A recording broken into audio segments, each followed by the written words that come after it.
They're clapping for that? Oh my God. Bro, they don't understand. They don't understand anything. What the fuck is going on? Gentlemen, the time is now. Uncle Sam Seder. Uncle Samothy went and talked to 20 Trump supporters. Okay? Sam Seder went and talked to 20 Trump supporters, and boy, oh boy, this is, I believe, something that's going to make your blood boil. Okay? It's Hogwatch. It's back. It's Unkwatch.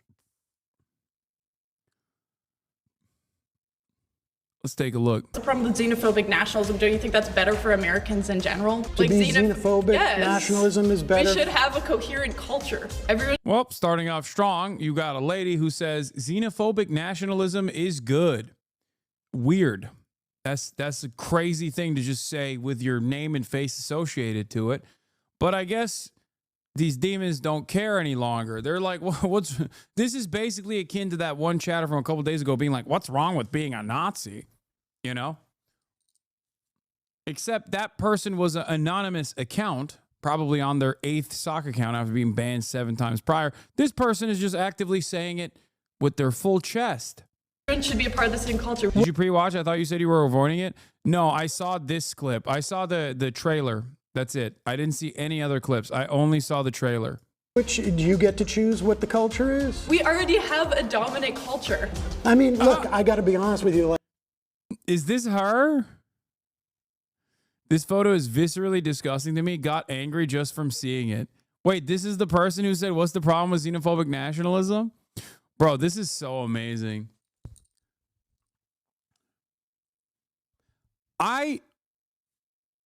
Let's just say, I didn't ever realize that I would get to the point where I would be seen as like a figurehead for all things left. But it is not an accident. There's so many people, no matter how big or small, that want to do commentary or have done commentary or are just conservative in general, have conservative leanings in any issue. It could be even for one issue. Have made me the fucking avatar for all things that they hate. It is wild. You can be a liberal, a Democratic Party voter, and like be conservative on one issue, and you'll be like, I hate this guy. I fucking hate this Hasanabi guy. I hate him the most. I hate him more than anything else. Lots of hogs love saving photos of you on their phone. Weird as fuck, to be honest. Yeah. It is weird as fuck. But I think it's because in their minds, they've made me into this like avatar of leftism, socialism, or any number of different progressive values that they just despise. That's it. This lady is an adult Catholic convert. Oh my God. Someone sent me a video I'm in of Hassan reacting to Canada's mass immigration problems. He blamed the entire housing crisis on landlord greed and denied mass immigration's negative effect on housing. Why is supply and demand such a difficult concept for leftists? Ian Miles Wrong says he is very stupid. She says, like, yes, landlords woke up one day and decided to become more greedy. It has nothing to do with the fact that we let half the population of Punjab in over the past 3 years. Wait, she's Canadian?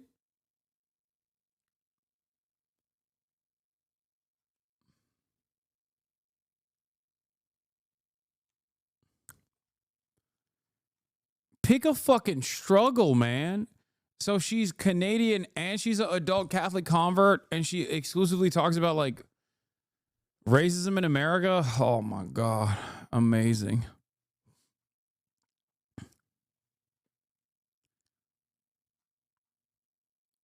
Wow. Wow. Yeah. It's just supply and demand. That's what it is. She's a CPAC supporter. Of course she is. How does this keep happening? Fascist network. of like-minded dumbasses. They also stupidly think, I do think that they stupidly think I am like all things left. I found out the leftist I'm debating next week gets his info from Hasan Piker. This should be easy. What? She wasn't talking about Sam Seder, right?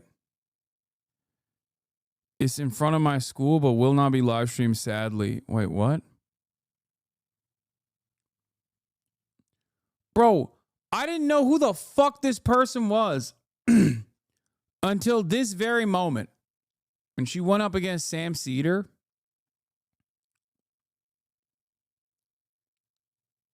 I mean, this is from November, but they filmed this in January, so maybe this was, next week, probably not.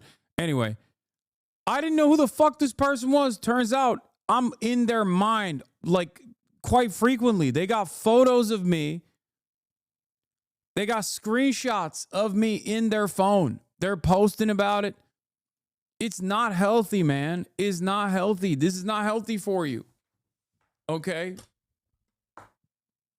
That's crazy. Oh. Do people think Steve Bannon is some secret Nazi? No, people think Steve Bannon is an open Nazi. All right. Stop scouring this person's like thirsty ass, infatuated tweets about me and other right-wing issues. I'm letting you know this is a long ass fucking video. All right, let's keep going. You and I have a fundamental disagreement. We will never see eye to eye on this. Hi, I'm Sam Seder, host of the Majority Report, and today I am surrounded by 20 conservatives.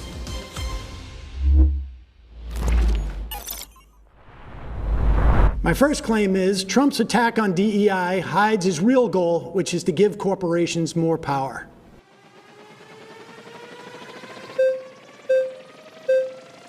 What a great, oh God, he presented that so perfectly. I really want to know, this is a tough way to tackle this argument from the conservative perspective, because that's just the truth. And not only is it the truth, it also is presented in a way that like makes it really hard to argue against. All right. Sorry, Sam. No worries. All right. I think I have a slight issue with... Okay, first of all, this motherfucker is making the best latte of all time, okay? Why is this barista-looking ass sitting across from Sam Seder and not talking about how Sam Seder is not radical enough? Like, this is a card-carrying DSA member in a polyamorous relationship with a non-binary person by the name of Sock, and yet here he is sitting across from Sam, not talking about it, things from an anarchist perspective and saying he's not going hard enough on how the concept of a shower is actually an unjustifiable hierarchy, but instead he's going to be sitting here being like Donald Trump is our Lord and Savior. Dudes that look like they own a vinyl collection should not be arguing to defend Donald Trump.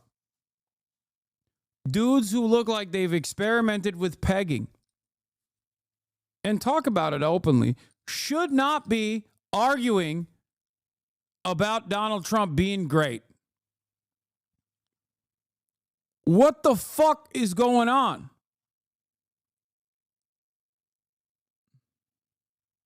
Can you stop commenting on his looks? No one cares.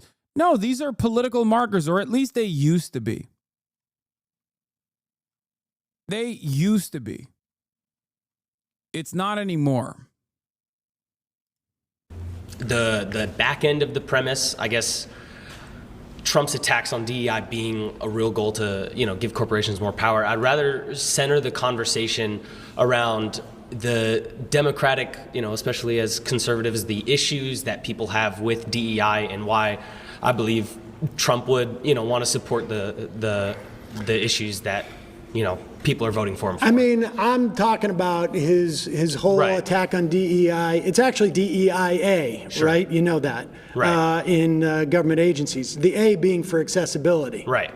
Yeah, and I think the attack on DEI isn't an attack on people's protections. It's on the other end of the spectrum, right? Wanting to end DEI doesn't want to end protections for someone being disabled, someone being, inaccessible to. Dog, the conservative movement literally is running around saying that accessibility options like ramps are bad.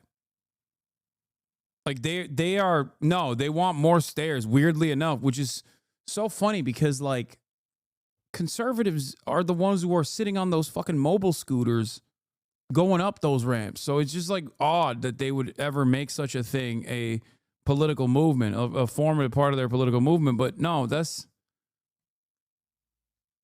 that is what's going on. To get into a job, it rather wants to de-incentivize corporations to push them to hire these people on unfair bases, right? But DEIA is not about quotas or anything like that. It is about protections for people within these organizations, or to make sure that you have different communities that have the opportunity to apply to these things. So it can mean within government agencies, it means things like let's pay interns so that not only wealthy people can have their kids do internships in these agencies, or let's put out notices around. Doc, I'm sorry. You're talking about so that not only wealthy people can have their kids do internships in the. You're really going to tell me that this dude is not going to start the conversation with a land acknowledgement? You're telling me that this dude is not going to talk about how, while we're having this conversation, I do want to start off with a land acknowledgement that, this conversation taking place is on stolen Lakota land, that type of shit.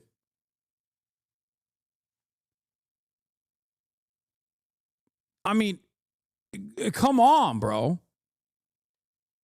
Anthony Fentanyl. That's so stupid.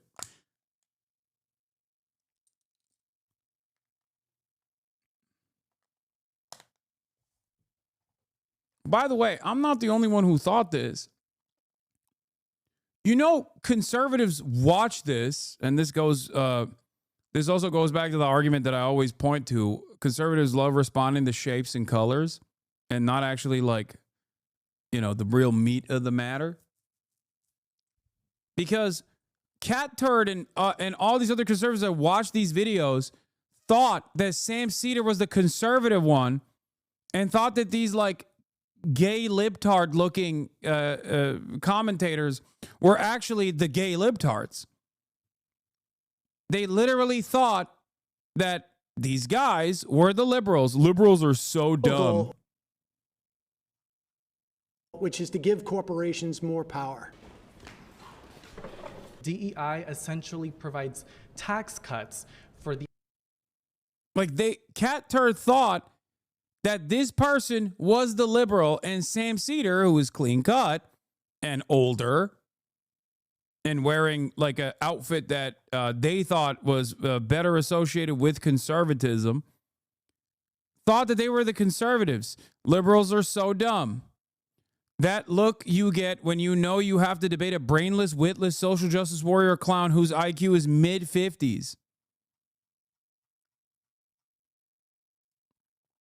He's the progressive, actually. The guy you're calling the clown is a conservative. Whoops. Really? He sounded like the adult in the room. Lol. This is why I was talking about the way that these guys look.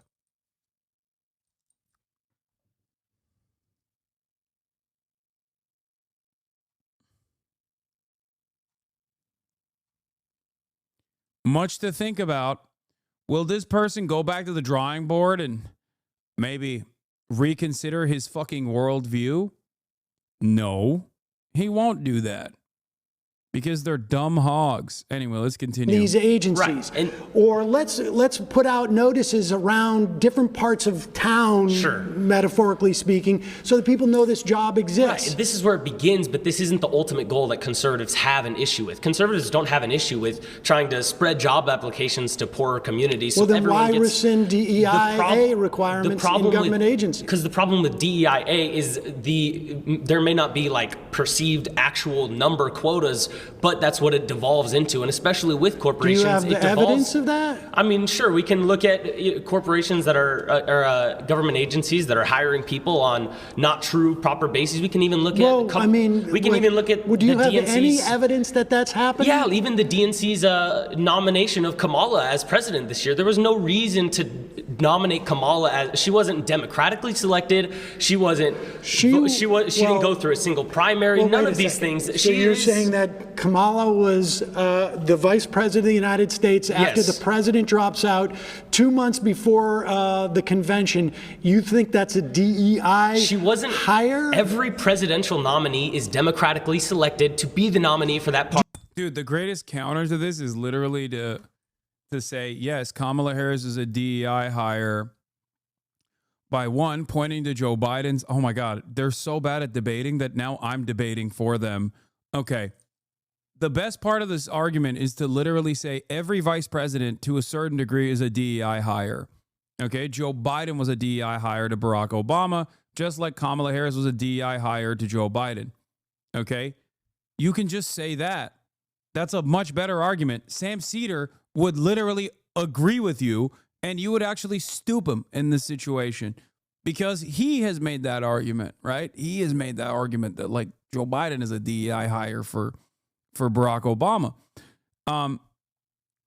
You could say that to him, and then you could turn around and say Joe Biden himself said that he was simply looking for a vice president on the virtue of being a black woman. That's all that he basically ruined that argument by assuming it as a positive. Like you could literally turn around and be like, Joe Biden said he was looking for a black woman. He wasn't looking for competence, more so that he said he was looking for just someone who fits that role. Okay? It's a great counter. Yeah, Lyndon Johnson's Southern DEI hire for JFK. Yup. Do you realize except there were for not Kamala even Harris. primaries prior to 1972 Well, in sure, the Democratic but this Party? this isn't before 1972. Well, I understand, but what did This you is, think know. you were going to run primaries in those 2 months? Well, I mean, sure, Joe Biden should have dropped out even 3 years even ago, as far as I'm before, concerned. well, sure, but even before when Kamala was running in primaries, she didn't. Okay. She wasn't the next man up. There, none of this. She wasn't the next person. Well, she up. was the vice president. Right, but- of course, but Yeah. she wasn't that in tiny primaries. detail. But Right, listen, well, aside from, I would have might have wanted a different Absolutely. candidate as well. But that has nothing to do with Trump rescinding orders that basically say you need to search for a wide range of candidates, not necessarily give any different benefits, but you need to make sure different communities have access to the awareness of this job. You need in your office accessibility for people who have physical handicaps. Sure. If you have What the fuck what is happening back there? Oh my Lord, what is happening back here? What the Yo, conservatives are lost the plot, dude. What the fuck? I didn't even notice. I didn't notice there was a stand user, okay? I didn't know there was an enemy stand user in the crowd. You know what I mean? Golden win. of folks who identify as as trans, you need to make it at least hospitable and not. This is all non-discriminatory stuff. That's what this is all about. But you're cherry picking the portions of DEI that even conservatives don't have issues. Conservatives don't have issues with making workplaces. The whole DEI apparatus within our government. He's saying this is such a funny way to admit defeat when you're like, well, you've actually presented the argument in a way that I can't agree against, and I don't like that. That's all he said. He's like, I don't actually like that you're presenting this argument in a way that makes my side look fucking stupid. Oh, wow. Okay, well, I guess you should agree to him then. What do you mean? I can't argue against this. I'm agreeing with your argument, and I don't like it. You have no counterpoints, so you just basically have two options here. Concede or just be a dumbass conservative. Of course, dumbass conservative is going to go with the second one. Okay. Was a function of doing exactly what I said, had nothing to do with quotas. It is unfortunate that those things get taken out, and there might. Yeah, this is the age-old conservative position. Okay, they do this about abortion too, where it's like, we think abortion is murder. Okay, all right. Well, abortion protections are overturned by the Constitution after they lied and said that this was a super precedent, whatever, right? And then now they're forced to basically bring back abortion rights to where they existed before the Roe v. Wade protections, or sorry, during the Roe v. Wade protections, because it seems like all of the abortion protections were actually valid. Okay. Women who have miscarriages being targeted falsely and unjustifiably, women who cannot carry a pregnancy to term because of other complications. All this stuff, now are points that conservatives have to concede on after spending the past couple of decades being like, abortion is murder no matter what. It's like, all right, so I guess you didn't think abortion was murder, dumbass. You can't turn around in that process and be like, well, conservatives agree with this stuff. Okay, so why did you seek out the banning of abortion then? My position on this, by the way, in the way that these guys look, and I think that a lot of these are like new conservatives in general, is that COVID cooked it. I think COVID cooked a lot of people's brains. I said COVID broke this nation in meaningful ways we're too stupid to understand.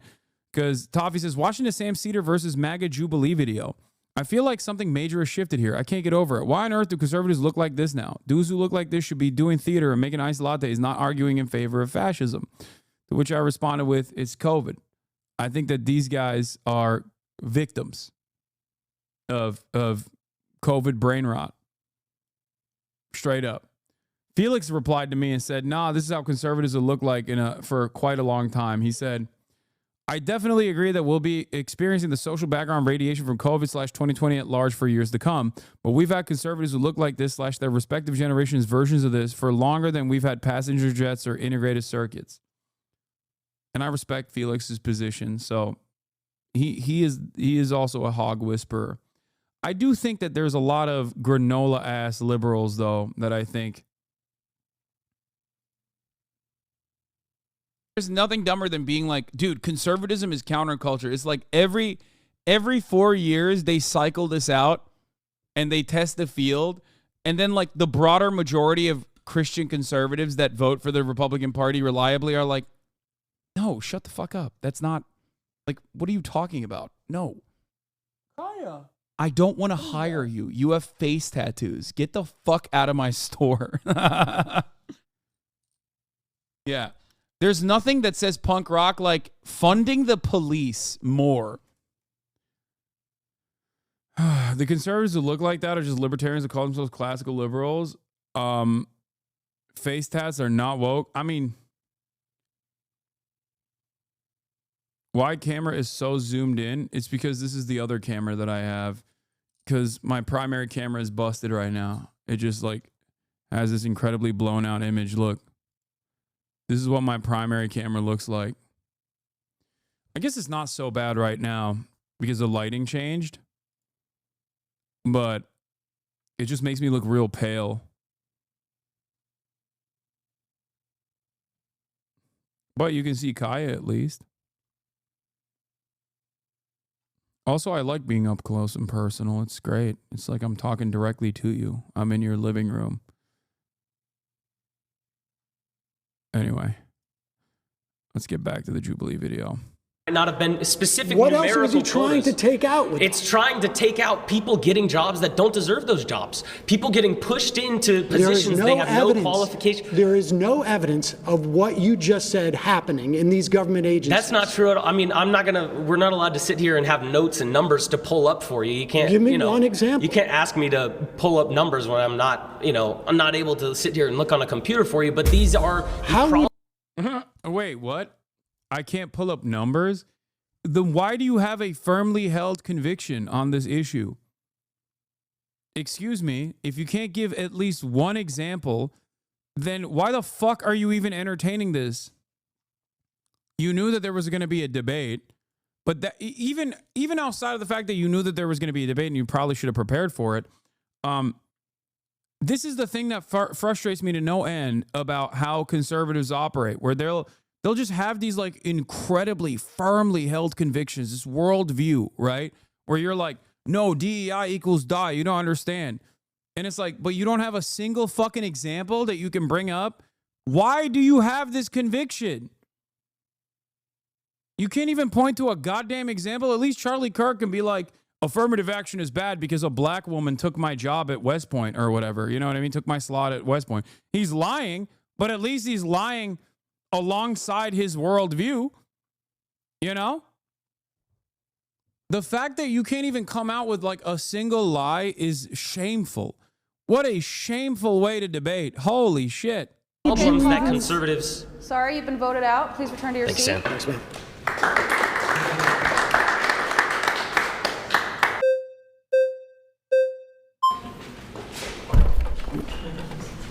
See ya.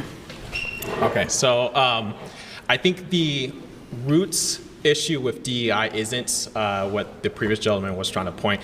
Conservatives aren't necessarily have issues with those things like accessibility to people who might need help. The issue is, and I kind of referred to this before, when you have agencies and systems, what tends to happen when you have government overreach, big government, is that agencies and systems get abused. And I think unequivocally, DEI was heavily abused in practice. It was great in theory. It's idealistic, which is sure is fine, that a lot of people can get behind, but it was abused in a lot of ways. When you have actors, like we're in California right now, when you have actors, white male actors who are being told, we do not want white men, we're not gonna cast any white men, we only want this particular kind of gender, race. See, I wouldn't say like the optics of this dude is giving liberal, you know? This dude straight up, I mean, I see this dude, I'm gonna be like, okay, I know what this is about. You know what I mean? I know what's going on here. The other dudes, on the other hand, they do fucking straight up look like liberals. Right? That is an abuse of a system. It's no longer fair, but more about just perpetuating one aspect of, visual compelling aspects. Because at the end of the day, what's going to happen is companies are going to say, well, we want to look the most diverse. Okay, well, and what that is it's moral grandstanding. It's saying because we have more black women, we sell better soda. Like that. I got you. That is not. Well, that's getting a little far afield from what Trump's DEI orders are. But I can tell you, as somebody who was a sitcom actor in the 90s, I would walk into a room and everybody I would see would look like me. And I was doing a second position, which doesn't even exist anymore, where you do 2 pilots a year. And I was looking around basically every part of television when I was a kid. I was centered in some fashion. It was either this is about my mother, or this is about my father, or someone like me was centered. So, we can argue as to whether or not Hollywood is overcorrected in some fashion. But on a governmental level, the DEIA directives that agencies were following for the past 4 years is nothing. I don't know what you mean by abuse on it, but there is no evidence that it was an affirmative action program in those instances. It was about anti-discrimination. You cannot discriminate against these people, and you want to open up opportunities for a broad swath of people. Again, the internship is like one of the most material things that exist there, where the idea that you need to pay interns. And that's important because you want low-income people to have the same sort of like opportunities to see these things as wealthy people. You know, my kids can maybe afford to do an internship for the summer instead of going to get a job. I think what's happening is we're talking about two different things. But I'm talking about Trump's DEIA rescission is a way of basically driving people out of these agencies, making it you're saying Trump specifically, and I understand why you're saying Trump, but I think the American people as a whole. Oh, you've already lost the argument. You're just basically, again, trying to this is a very tight premise. Okay, this is a very tight statement. So it's very difficult to counter it. But the premise is like Trump's attacks on DEI hides his real goal, which is to give corporations more power. It's because it's true. Not only is it true, but it's very well worded. So that's precisely the reason why, like, no matter how smart these guys might be, and I'm sure some of them are smart, they're having a really hard time tackling it. So they're like, oh, well, I don't mean like Trump. I don't want to talk about Trump. Drop Trump from the argument. Okay, well, he put Trump in there. The whole have kind of, and I won't say whole because obviously it's not 100%, but a majority of the American people have kind of rejected DEI because, again, I don't think a majority of Americans know what DEIA is. That may be the case, but again, my point is we're talking about abuse of a system. What you're talking about is not necessarily what was happening. What people were seeing were, hey, because you're white, you can't do this, and liberals like to do this thing where they create systems and then they created the whole idea of woke and then they backed away, and then conservatives say woke, and then they're like, well, we don't know what woke is. They created DEI.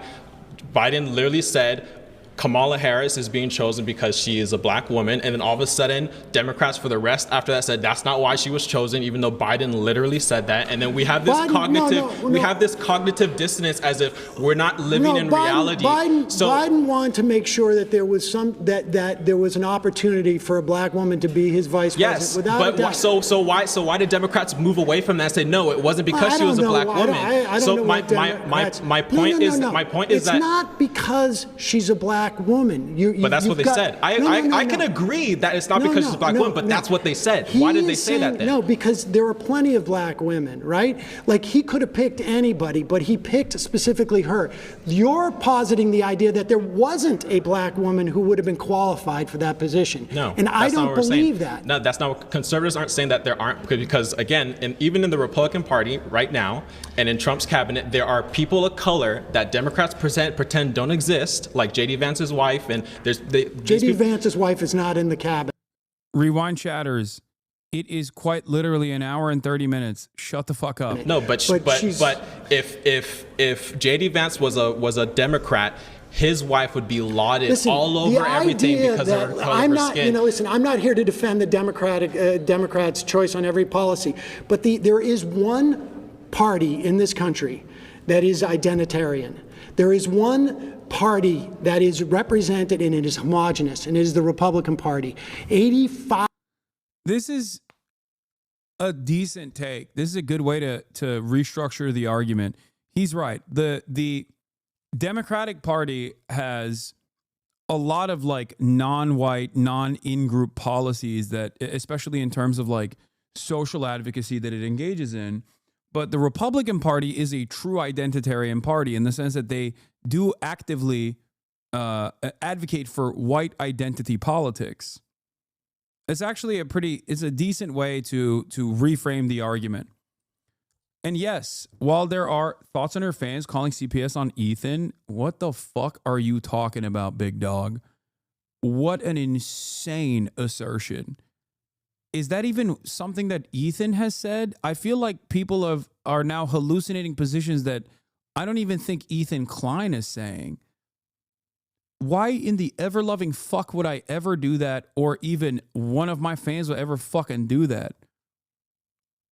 He said that? Bro, is there a thing that happens? Is there a thing that happens on the planet to Ethan that I am not responsible for? There is no world in which I would ever fucking entertain that, okay? That is a psychotic thing, especially because, let me tell you why I would never do that. Because I'm not Ethan fucking Klein, okay? That's right. I would never in a million years entertain such a thing. Never, ever, ever in a million fucking years would I entertain such a thing. It's completely unacceptable. It's completely ridiculous. The fact that people have done that is also insane. I don't know who did it. I don't know what they did. But the notion that, like, I would ever entertain that is insane. Okay? What's also crazy about this process is, like, the only thing I've done so far in terms of Ethan Klein's, like, many attacks against me, which have obviously backfired on him spectacularly, and that's actually caused him to, like, double down, triple down, quadruple down in very meaningful ways, including, like, randomly going after Redditors, trying to get Reddits unbanned or trying to get Reddits banned, is that it's pure projection. It's quite literally projection. I have not done a fraction of what he has done to me in return. Like, not even a fucking fraction. Do you understand? I've also maintained the position that I think snark Reddits are genuinely not good for people's mental health. This is something that I have talked about before, time and time again. I don't think that I don't think it's a healthy thing to do. Hate watching, especially as someone who personally has a shit ton of hate watchers and content creators who are actively engaging in the hate watching and creating communities around hate watching. I know what that does to a person's mentality. Initially, it was Sex Destiny, who has ruined his own life because of his own decisions. And now Ethan Klein is carrying the fucking torch. If his initial analysis, if his initial argument is like, oh, well, you know, Hasan is doing snark shit to me, which I think is fucking ridiculous, by the way, because the only thing I do is actively defend myself against his many different smears. If that is considered snark, what the fuck is Ethan Klein's subreddit? What the fuck is he doing every single day? He lies about every single thing that I do every day, every time he's broadcasting, including, I guess, but not limited to the fact that he somehow tied back someone engaging in a heinous act of calling Child Protective Services on him to me. Ridiculous. Truly ridiculous. The difference between Ethan and I is that I don't actually have to massage a narrative. He just actively does that to himself. He just, like, says wrong shit, and then I respond to it and I show why it's wrong. With him, on the other hand, he has to literally take something out of context and be like, well, here it is. Here he is doing it again. I don't think I've ever talked about this. No, of course not. Of course I would never talk about any of that shit. I would never talk about his kids. I would never, like, that's ridiculous. I also don't think it's appropriate at all. And I will also personally not entertain, like, what may or may not have happened either. I don't think it's healthy.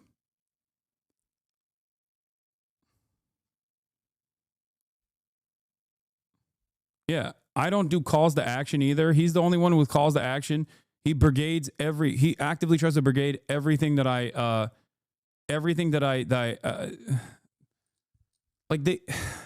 anytime a journal has ever written about me, he will fucking post it on his Instagram to be like, go harass this journalist, like, straight up. I mean, I'm paraphrasing. He doesn't say literally to do that. Even he is smart enough to fucking understand that that would be a bridge too far. They tried to brigade the Theo Von pod. They tried to brigade the Trash Taste pod. Like, every podcast appearance I do, they're like, oh, go tell everybody he loves to do rapes is an insane thing. Go tell everybody he loves when like Jewish women are raped is a psychotic thing to do. And I think that there has to be some semblance of accountability here in terms of not even like accountability enforced by others, but like you got to take ownership over your own actions. If you keep doing this over and over and over and over again, like, yeah, of course, your own fan base is going to fucking develop resentment towards you, especially if you're in the process of like banning anyone who speaks out against it. Here, October 21st, 2024, proof you've never supported Snark subreddits. Snark is not insane though. No, dude. Anyone that is that invested in a content creator is not all there. I'm sorry. You might have been a fucking foot soldier at a certain point and now you hate Ethan. But like going to communities like that, and I repeat this all the fucking time, and I'm saying this at a time when Ethan is basically using, once again, a cyber stalking operation that has been ongoing for 6 fucking years, something that he knows very well, something that he has also been in the crosshairs of as well, to launch ridiculously cynical attacks against me and all of these other people. Something showed up on my TikTok For You page the other day, or yesterday, that I actually retweeted. But someone literally went through the effort of putting together a fucking like 7-minute compilation of me throughout October, in the aftermath of October 7th, with like the actual timeline. Someone posted a fucking 7-minute compilation of me defending Ethan and telling people to fuck off and not to go after him and whatnot.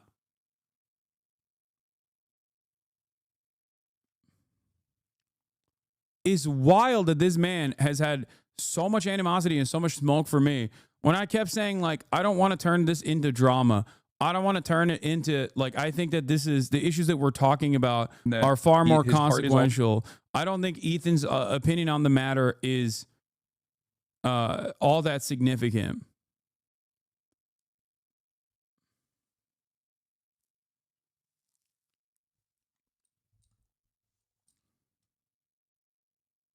It's just entirely manufactured and one-sided, dude. I believe I can communicate with, that I can lead by, from literally November onward, every now and all the way until like I do care about until the past couple of months, literally all the way until the past couple of months. I was like, listen, I think Ethan is on the side of the Palestinians over and over again. This is what the foot soldiers should see, the ones that now fucking hate me and think that this is like, my doing, that I'm single-handedly responsible for all the fucking awful shit that's happening to Ethan.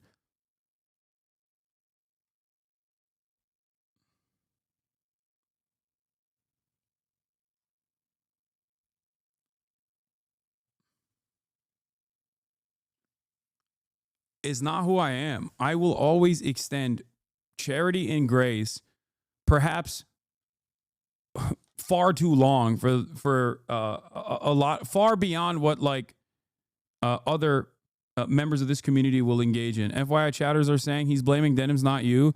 They're probably drama baiting you. Apparently, he's not blaming you, by the way. That was bait. Oh, great. Oh.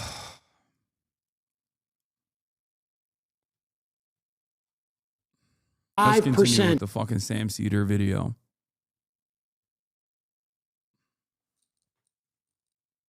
Yes, you're getting farmed, dummy. Yeah, good.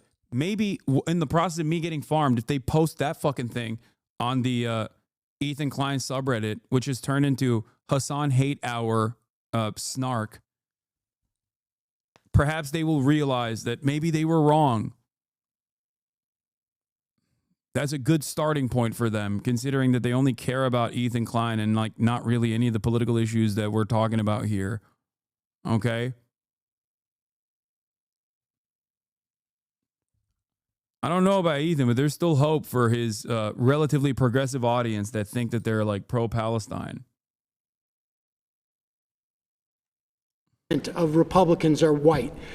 That's just the reality of it. So does that Some mean people that? don't necessarily have a problem with that. But here's the thing. You said even if let's just say, okay, that's true. 80% of Republicans are white. Does that mean that they're less moral? That they can't run an effective government? What does race have to do? What does race have to do? Hold on. What does Donald Trump didn't have to say my vice president's going to be a white male. No. Because they all knew it was going to be. No, this is the premise of DEI. What does race have to do with running an effective government? What does race have to do? If let's say DEI on the micro level. I will tell you right now. DEI on the micro level at McDonald's. I'll tell you. Am I going to get better nuggets? I'll ask you a question. If the cashier is black or white, what does that have to do with anything? I'll tell you what it is. First of all, DEIA means that if you come into this agency or corporation, you're not going to be discriminated against because you don't look like everybody else, or you don't have the same physical abilities as everybody else, or you may require handles on the bathroom or whatever it is. That's what DEIA does. But does it make a government better if there's a broad representation of the people it's supposed to govern? Without a doubt. Without a doubt. Correct me if I'm wrong, and you guys can correct me if I'm wrong. Regardless of DEI, don't we already have things in our Constitution that protects people's rights, protects people? No. We don't? No. Do we or do we not? No, we do not. Tell me what protects people from discrimination in housing and in work and hiring or getting loans. It's all statutes. It's all statutes. And in these government agencies, there was nothing except for that order. That's why Trump just rescinded it. I'm gonna tap out because I think someone else. Oh my God, that is.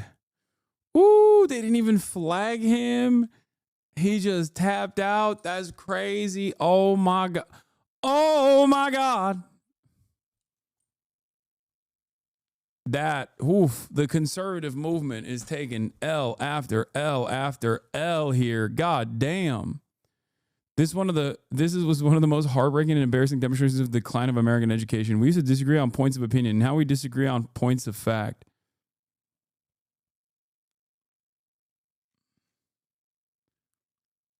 Else has a better can defend that point specifically better than me. All right, please return to your seat. That's crazy.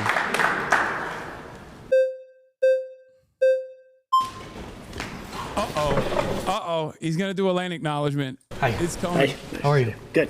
How you doing? Okay. When it comes to DEI, essentially, if a person was not racist, he would hire someone regardless, right? So why would we need a policy to protect a person if we've moved past racism? So would you consider yourself racist? Wait, are you suggesting we've moved past racism? Would you consider yourself racist? I consider myself, and sometimes I think we all practice like some form of, white supremacy. I think actually we all do to some degree. Well, I'm glad that you're saying that. So I guess going to the LGBT topic, it seems like it's very prevalent for you as an issue. Wait. Don't jump off that point. He thought he was cooking. There. He's like, oh, well, actually, we have no need for DEI or affirmative action or any sort of protections against marginalized identities because we've moved past racism. And you're actually racist if you don't hire people. But also, at the same time, it should be left up to the individual. If they don't want to hire black people, that's okay. Well,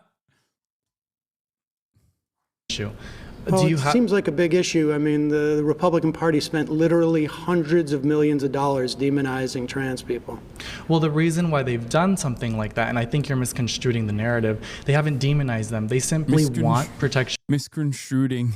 Back for their own children, because children are being stripped away from their parents. Own children? Wait, children are being stripped away from their parents? Yes, due to AB 954, they've now included gender identity as a premise to remove and strip parental rights for children who maybe they are rejecting their gender ideology. But you'd be okay with parents who agree with their children's doctors to provide gender-affirming care? I do not agree with that. Do you?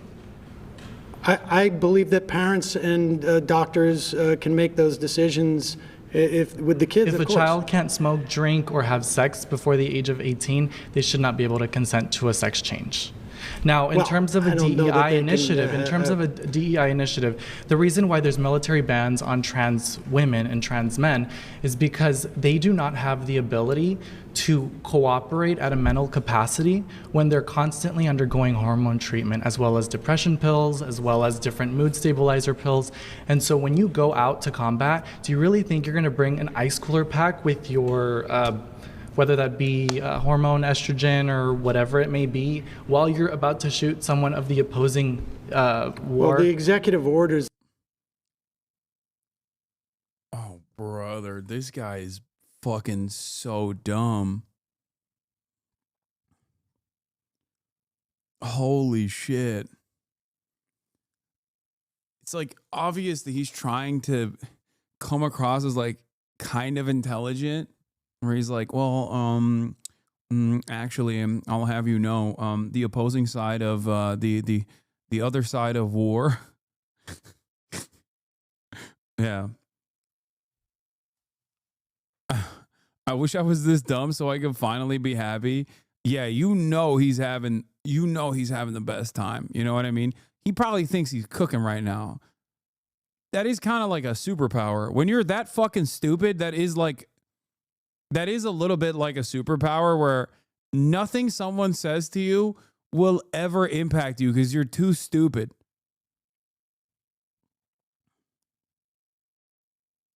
That Trump gave were DEIA orders that had to do with agencies that have nothing to do with the military.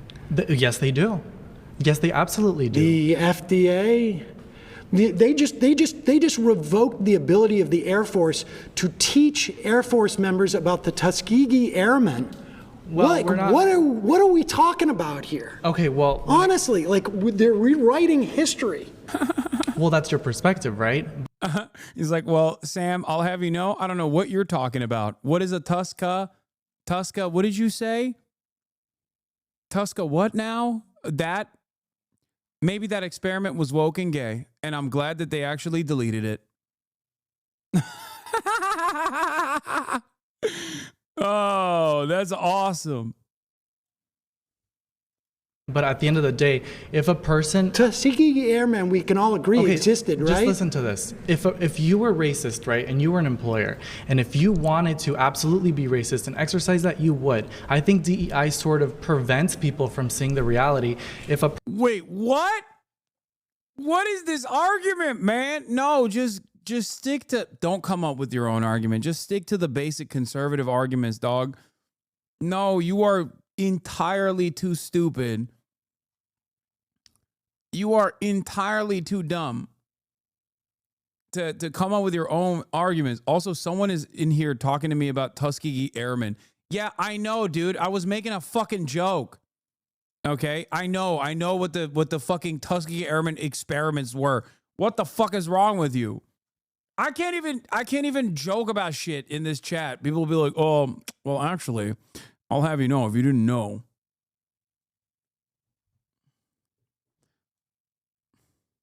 Person truly wanted to hire you based on your intellect, based on your skill set, they would. DEI essentially provides tax cuts for the end of the year. When you create your tax returns, they give you a tax credit for hiring someone who is black or a person of color. I don't know if you knew that. In these agencies? In agencies and private in government businesses. Agencies, they don't get tax cuts for hiring people of color. Other thing I wanted this is to protect people from discrimination. The other thing I want to kind of state here is that I love giving tax breaks to the Department of Education for hiring DEI candidates. Yeah. Famously, this is how things work. We're giving tax breaks. We're giving tax breaks to the FDA. That I've realized that a lot of the times with the liberals is that you guys push for example, for DEI and people of Latino. What do you mean, you guys, bro? You're a liberal. Like, stop.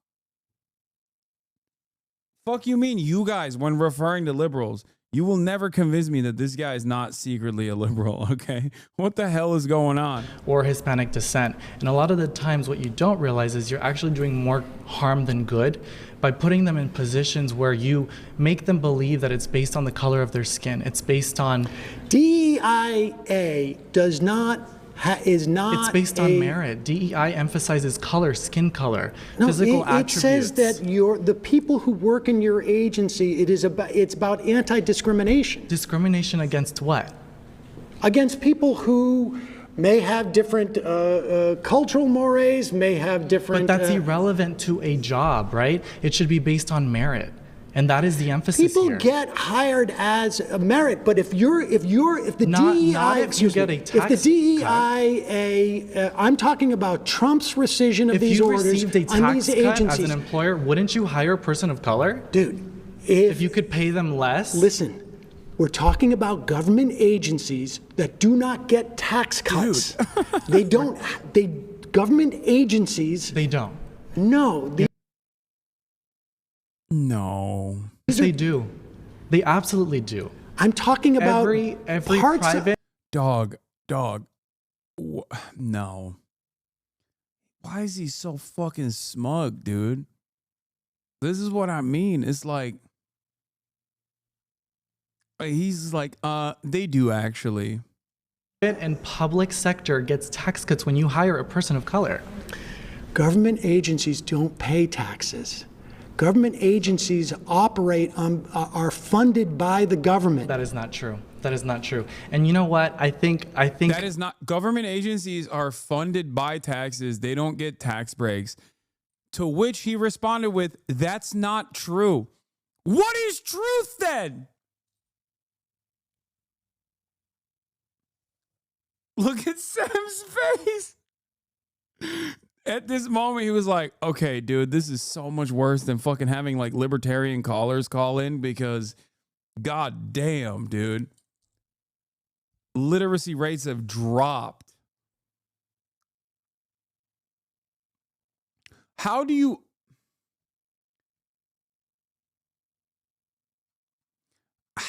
think, how can you argue with a person that just is wrong about everything? Like basic, fundamental shit, you know what I mean? Like, how do you argue with a guy like that? How do we fix this shit? Ironically, education, funding education, okay? I would say re-education, but honestly, there is no re-education here because there has been no education prior. So just education. Open the schools. Abolish homeschooling. Bro, what do you mean how? You do this daily? I know. I think I have a much higher barrier where I do entertain a lot dumber statements because I argue with like anonymous people. But even if I were to meet someone in the real world who, you know, said things like this, I probably would have lost it way before Sam.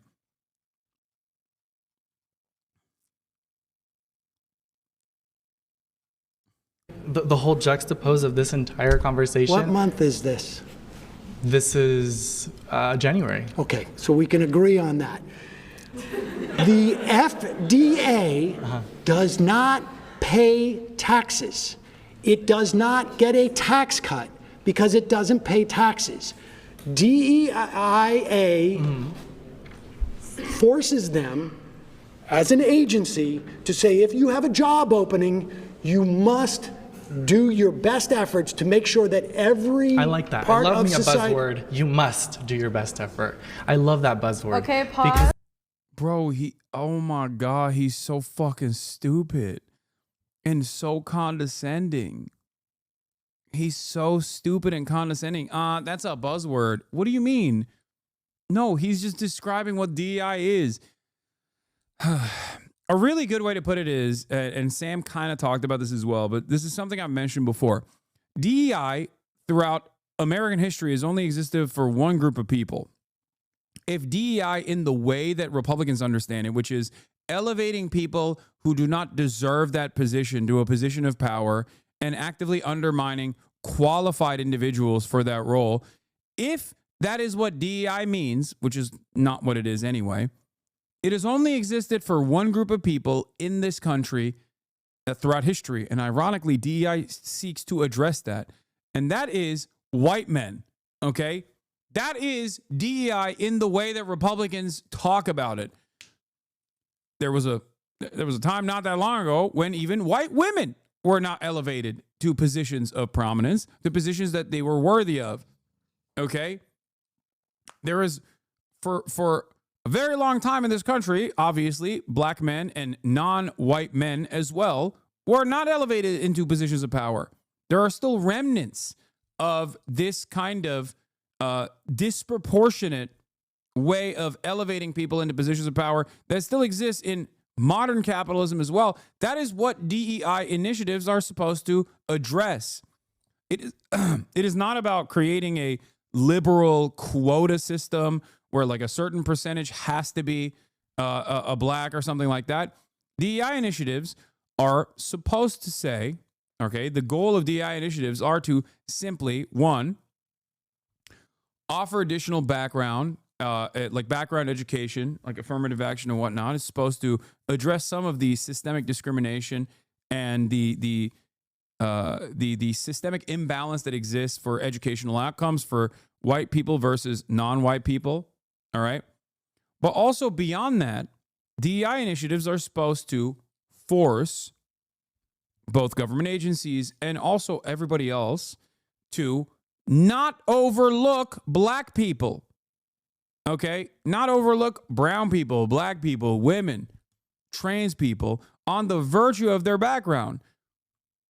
And considering that there has throughout American history been a DEI initiative for white men, it's an understandable means of addressing the existing remnants of said discriminatory hiring practices. That's it. And it's not just black, brown people either. It's veterans as well. Disabled people as well. Anyway, let's continue. Do you feel like you have to, you're pressured to? Yes. You shouldn't be pressured to hire someone based on skin color. No, not to hire someone on skin color, but put up notice about that the job exists. Make sure that you put it in different communities so that you have as wide an application pool as possible. And therefore you get tax cuts. All right, return to your seat. At the end of the year when you file taxes, you get a tax cut for hiring someone. Dude, I don't know how he doesn't understand that like federal government agencies don't pay taxes. They are funded by taxes. They don't get tax breaks because they don't pay taxes. Why would they pay? How? This is like, I feel like a fourth grader understands that, right? I mean, am I crazy? Like, don't Americans have like civics class or some shit? I don't know. I didn't go to school here, but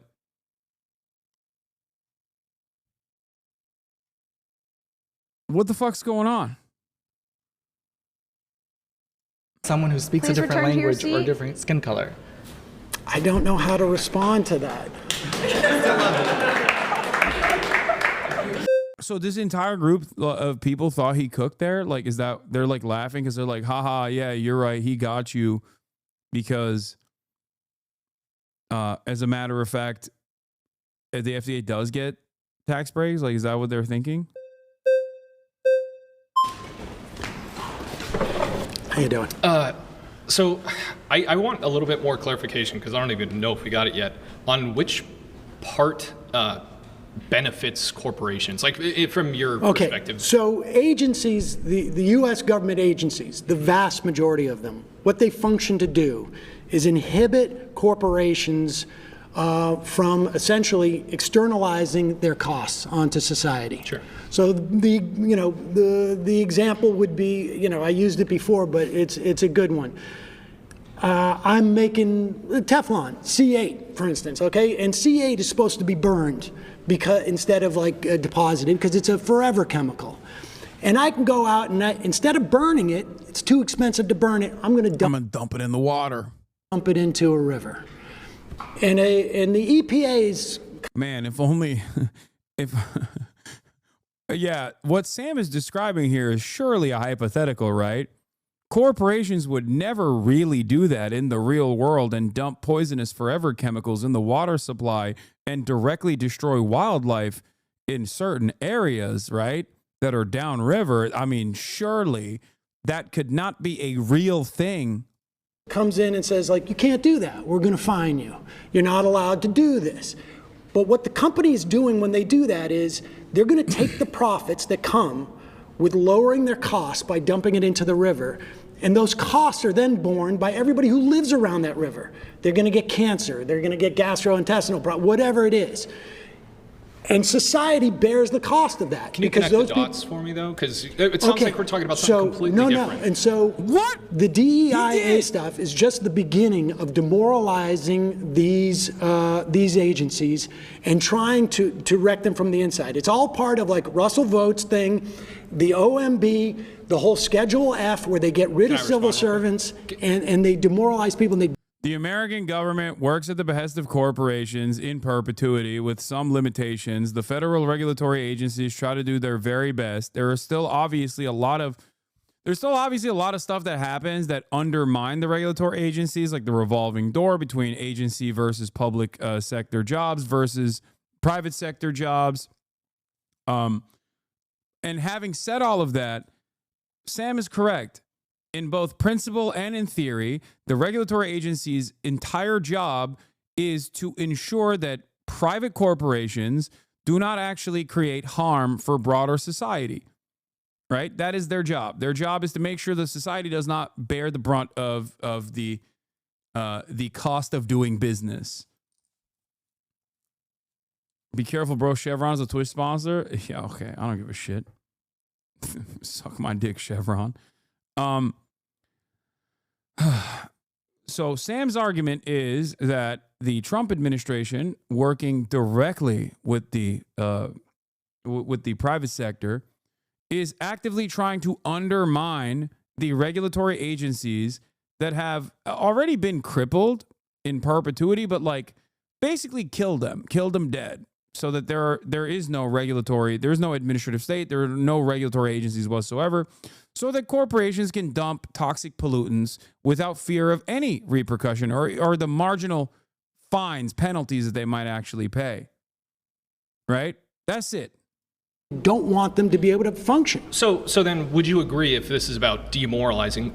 I mean, over 75 million people voted for Trump, right? He won the popular vote. Do you not think that in part, you even said yourself that Americans don't really know what DEIA is, according to your definition of it? I love this argument. Well, 75 million Americans are fucking stupid. So what do you have to say to that? I don't know, that they're stupid and they voted against their best interest. This is common. This is a thing that happens all the time. Well, the government's definition of it. Okay, well, I would argue that the average American is demoralized by what they've seen, the way that the government goes about their DEI policies in the military and other organizations, not just the military. Please return to your seat. Okay. Hey, before we go any further, of the news straight from our mistake. My next claim is, unless you're a billionaire, a religious fundamentalist, or a xenophobic nationalist, voting for Trump was a mistake. Oh, there's another great fucking bars from Samuel here, okay? Bars. Presented it perfectly.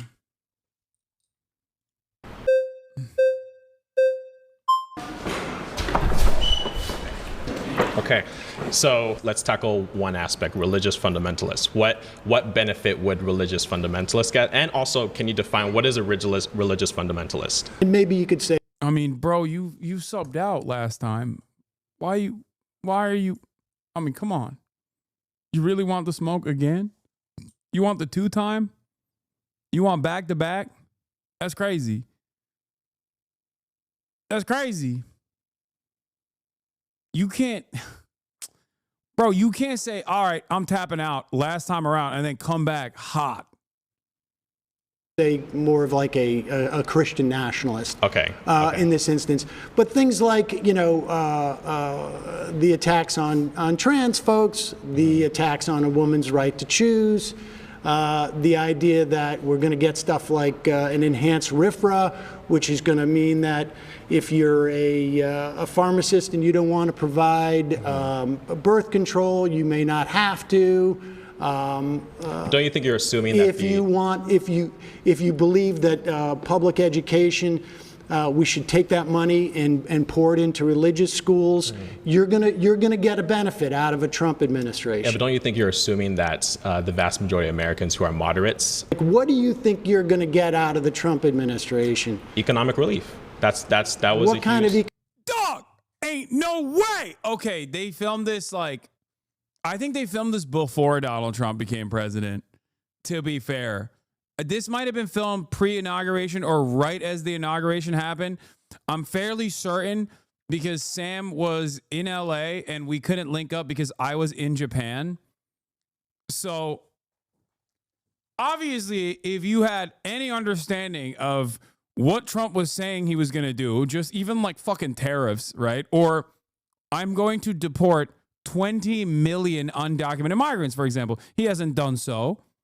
But the claim that he was going to do so, you could have recognized that there was going to be a devastating impact on the American economy if you had more than 3 fucking brain cells to rub together. Okay? Having said that, it's hilarious that the video came out not in January, but on March 9th. And we know that you haven't gotten the economic relief. You have not gotten the economic relief at all. Amazing. You could have seen it. You could have foreseen that there was not going to be economic relief, for the record. Economic relief. They're going to cut Social Security. You're going to have to pay for your parents. They're going to cut. When they go after the agencies, like he's like, no, they're not going to cut Social Security. Yes, they are. Yes, they are. They're going after, right? This is outlined in Project 2025. Russ Vought, who's going to be the OMB head, he was the OMB head the first time around. He wrote all the book on this stuff. Okay, well, you bring up I'm relieving myself of all my savings. Fuck. Yeah, that's a form of relief. You know?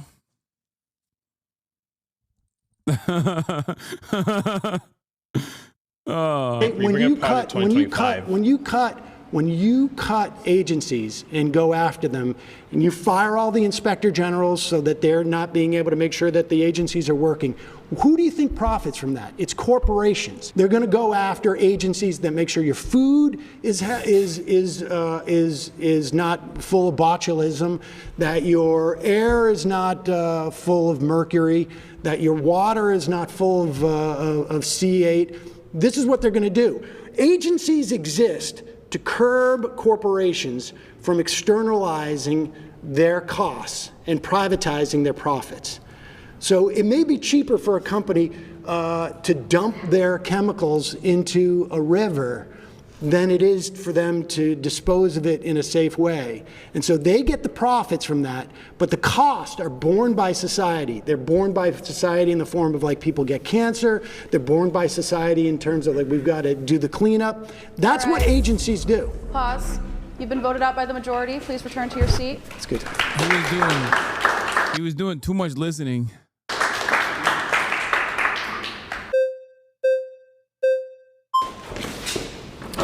Hey. It's nice to meet you. Nice to meet you. Okay, here's the problem. If you don't have a established consensus truth, you know, things that are happening in the real world, if you don't have a established consensus on this, then a big part of this quote unquote debate is going to be Sam Seder describing basic functions of the government to increasingly dumber people. Okay. And in terms that like a juvenile can understand, because like clearly the people across from him are operating with like a 14-year-old's understanding of the world. And not even like a particularly smart 14-year-old, but a 14-year-old that's just like watched too many fucking TikTok videos. This guy's about to blow your mind. Okay. Okay, so I would like to touch on the religious fundamentalist aspect. Yeah. Are you an atheist? I'm a Reformed Jew. I don't have a strong belief in the existence of God, but I don't think that religion in and of itself is bad. Okay, so what's wrong with religious fundamentalists? So like when you said trans rights and women's rights or something like that? Well, the problem... What's wrong with religious fundamentalists? What the hell? Does this guy think only religious fundamentalists, the only religious fundamentalists are like evangelical Christians or something? Which, by the way, there is much wrong with that as well. But I suspect that he doesn't understand what that word means. You know? Like...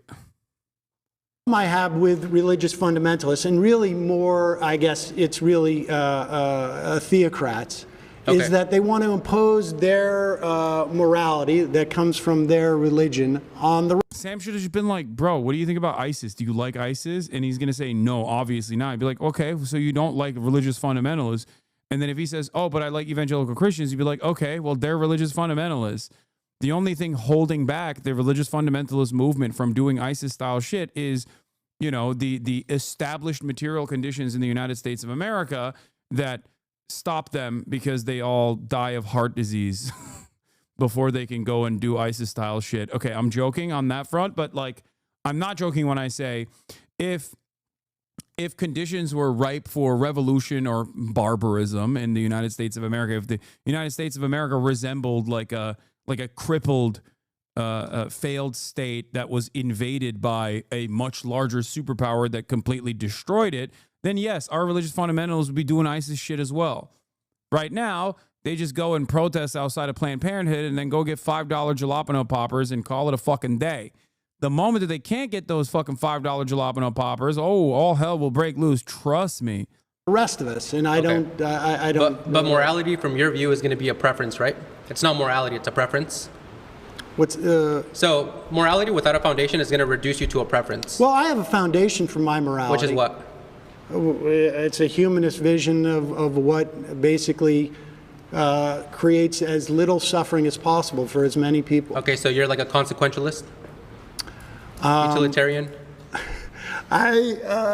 I don't really bother myself with being a consequentialist or a utilitarian. It's always going to reduce you to a preference. So if you say that killing is wrong and I say it's right, you would really have no contention with that. Well, no, I don't base my understanding of civil society on religion. And so we have a civil society. Okay. We have. Oh my God, this is a TikTok debate guy, 100%. Here we go, dude. We're doing... You know how back in the day, there was an era of like pop psychology, and that never really went away. But now there's an era of pop philosophy, which I think is even worse than pop psychology. It's people, this is 100% one of those like TikTok debate guys, okay? All they do is not really understand dense literature surrounding philosophy and just like kind of abide by like the meme-ified versions of it. And that's it. That's like, they just operate on like false understandings, false philosophical understandings, and try to argue simply on the basis of their false interpretation. Charlie Kirk tweeted about how this guy destroyed Sam. Nice to meet you. Okay, well, let's see how Sam gets destroyed We have here. laws that we have decided as a society in a democratic way. And for some people, it's okay for it to be informed by their religion. That's okay. Okay, perfect. So if tomorrow society comes together and we say, hey, trans folks don't deserve rights, you would be okay with that? No, I would be against it, but I mean, it would be... It would be morally right under your Not view. morally right. No. I'm not talking about morals Okay, here. so here's where I'm getting to, right? Religious foundations provide an ethical framework for one to live their life off of. I believe you can have an ethical framework without religion. And if we take the leftist view to its logical tail end, to its extreme view, you have low reproductive birth rates, you have a reproductive dead end, so two men together can't reproduce unless they have to take from a healthy... Wait, I don't understand. So like, does he think that if unshackled and unrestricted by religious boundaries, we would just be doing butt sex? Like, I don't get it. Like, taken to its logical conclusion, there is no logic behind assuming that devoid of religion, we would literally just only fucking have gay sex. Unless in your mind, you're constantly thinking about just dicking down a dude. You know what I mean? You're just constantly, and the only thing that's holding you back from entertaining the act of sweet, sweet butt fucking is the fact that you're going to go to hell.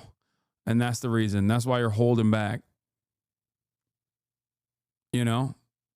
What a strange way to address the importance of religion in civilized society. To be like, without religion, everyone would be gay.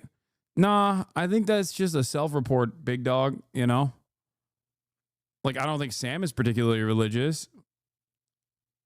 Sam is a straight man, you know? The straight couple, religion provides this foundation where you do prioritize the nuclear family. So do you have a problem with gay people being married? It's not that I have a problem. I just don't see a justification for why they ought to be gay outside of it just feels good. Can you give me another justification for it? Well, I think maybe that's the way they were born. Okay, what about pedophiles? Are they born that way? They may be, yeah. Okay, so... Okay, why are debate lords so bad at debating is a question that always comes to mind. Pedophilia, regardless of the way that you're born, cannot be compared to homosexuality. The reason why you can't compare pedophilia to homosexuality is because if a pedophile acts on their urges, okay, they create harm. If a homosexual man, such as this guy maybe, acts on his urges to consensually have sex with another consenting homosexual adult, for example, you're not harming anyone at all. As a matter of fact, harm would only be caused if you are forced to repress your homosexual tendencies and desires, as is evidenced by the fact that you are making a horrible argument comparing pedophilia to homosexuality. I don't understand why people spend hours and hours and hours on fucking TikTok debating back and forth, and they're still so unimaginably bad at fucking arguing. How is this possible? I hate to debate. I'm not particularly great at debating. Something that I voluntarily reveal about myself all the time. And yet, seemingly, for a lot of these guys, I feel like I cooked them, you know? It's just, it doesn't make any fucking sense.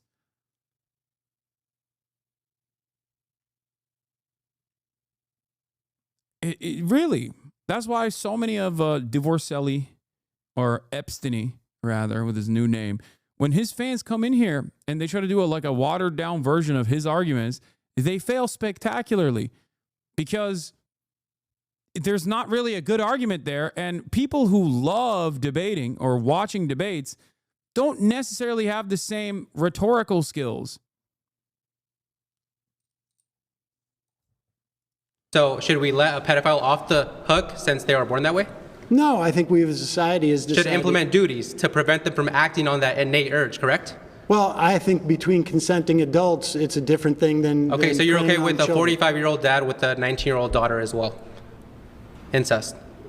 No. If they consent, you're okay with that? No, I think society has also determined that it's not beneficial. Right, there's duties and obligations that we have, so religion provides those duties. Life isn't about freedom and exercising what you want. I mean, well, you want to impose your religious doctrine on me, and I don't want that. You just admitted we need duties. We have responsibility as a society to keep us functioning, to keep us thriving. Your leftist view, the other side of a debate lord is that they always have to bring up incest after they brought up pedophilia. Classic. Debate me on the virtues of incest. Debate me. Please don't fall into the trap, okay, chatters. Every now and then, maybe you watch a debate, okay, and you're like, damn, this guy's cooking, okay? If that's your whole content, you're inevitably going to talk about CP, pedophilia, and incest, and you're going to be debating those issues When all other debates have run dry, you gotta hit those. You gotta hit those untapped veins. That's what happens every time. Now, of course, for Sam, he drops that bomb in there because he wants to shake the confidence of his interlocutor by touching a subject that most people don't want to talk about or even think about. Problem is, Sam is an experienced political commentator and has a very calm disposition. So I don't think he's going to eat that bait and come across like befuddled by this rhetorical flashbang grenade that this dipshit dropped in the conversation. A conversation that's supposed to be about billionaire religious fundamentalists and xenophobic nationalists that only benefit from Trump's election, and that everyone else that doesn't fit into either of those categories actually loses from Trump being president. The liberal view doesn't provide anything besides it just makes me feel good. Religion does. So what's your argument? Also, religion does make you feel good. That's kind of the whole point. You abide by a certain set of standards that you dogmatically associate with like the appropriate moral code.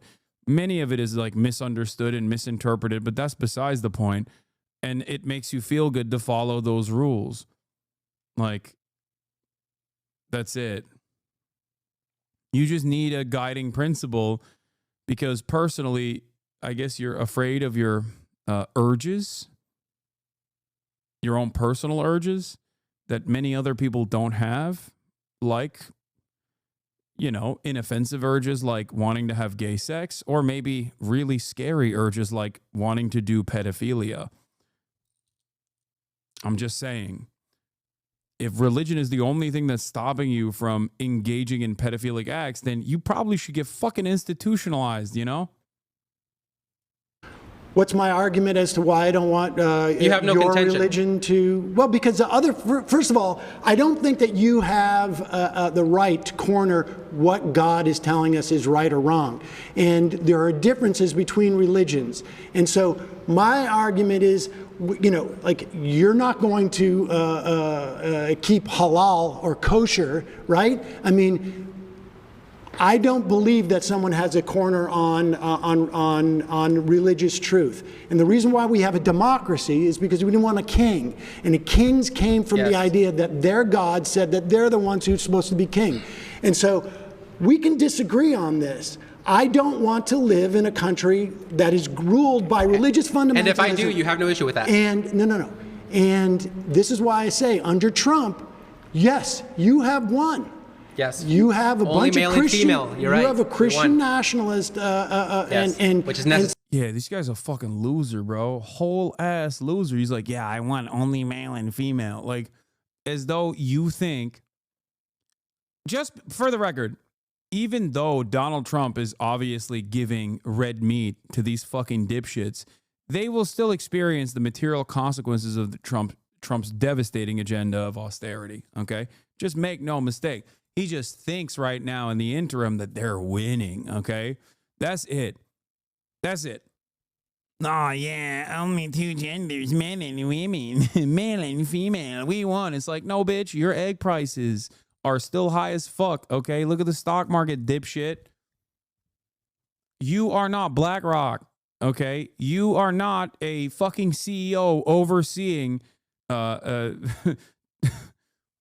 dumping toxic pollutants in the fucking natural water supply, okay? You're not going to see the benefits. You're only going to see the fucking harms. Oh, but yeah, you'll just go male and female, two genders, all the way into your demise, okay? You'll feel like things are good because Trump gave you that red meat because you're a dumb fuck. So I concede the point that under Trump, your Christian nationalism has gained an advantage under this. Sorry, we're going to have more kids. We're going to have less abortions. We're going to have... Sorry, we're going to have more kids, less abortions. Oh, my God. Yeah, it's sick, man. Hey, good luck paying for your fucking childcare, by the way, dumbass. First of all, you are not having more kids. Who is fucking this man? Please. Ain't no way Big Dog is getting laid, all right? That's number one.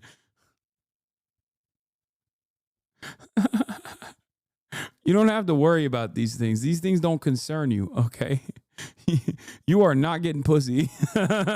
More family. We're going to have stable family households. Sorry about better education. People, gay people should be outlawed. They should be straight. They should be straight. Women should be secondary to their husbands. Women should submit right? to the husbands. Women that doesn't mean they are slaves. Right, it doesn't mean they are slaves. It means they are protected. Okay, let me ask you that. Let me ask you. No. Should women be drafted? Should women be drafted? Listen, I think if they're equal, should they be drafted? I think this is the vision that you have, and I think Trump supports it. Yes. I think the Christian nationalists he has throughout his government are all going to work towards your vision. Yes. And my hope is that when people look at this, they say, hey, wait a second. I don't want my life to be dictated by the notion of a Christian nationalist. It's funny though, because like he seems to be at least like he seems to have like a definable worldview that in his own twisted moral confines like makes sense.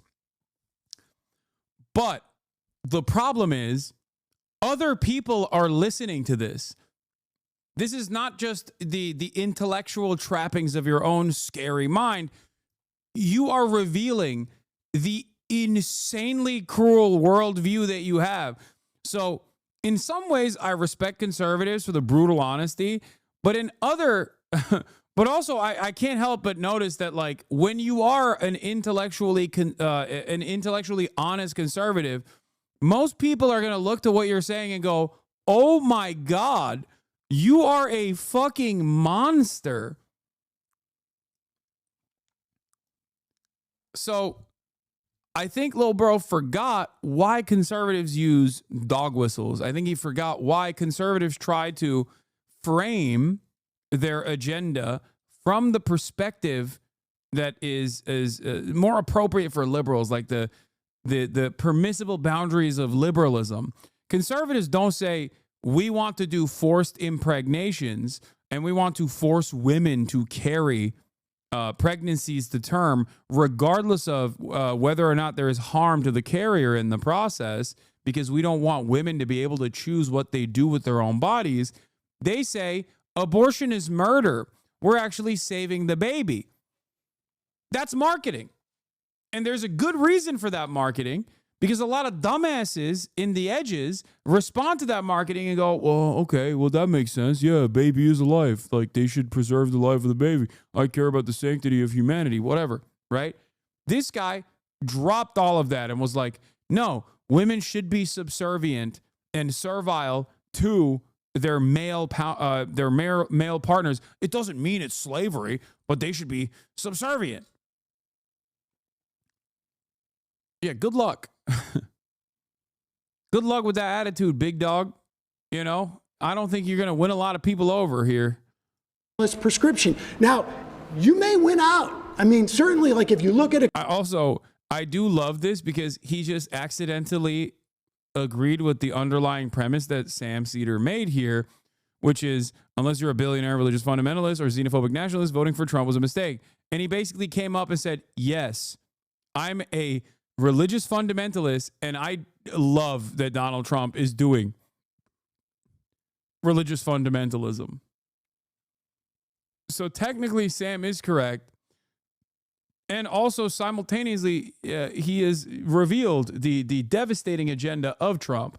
So congratulations to this fucking TikTok dipshit. A country like Iran, they have a theocracy there, and apparently that's, you know, good for them if they want it. My final point is whenever I don't want to live in a theocracy. My final point is whenever we see people live out Christian values to its full extent, we see a great society. When we see people deviate from that, that's where all the problems arise. All right, I think you are at home in the Trump. Trump Thank you very much. You've been voted out. Please return to your seat.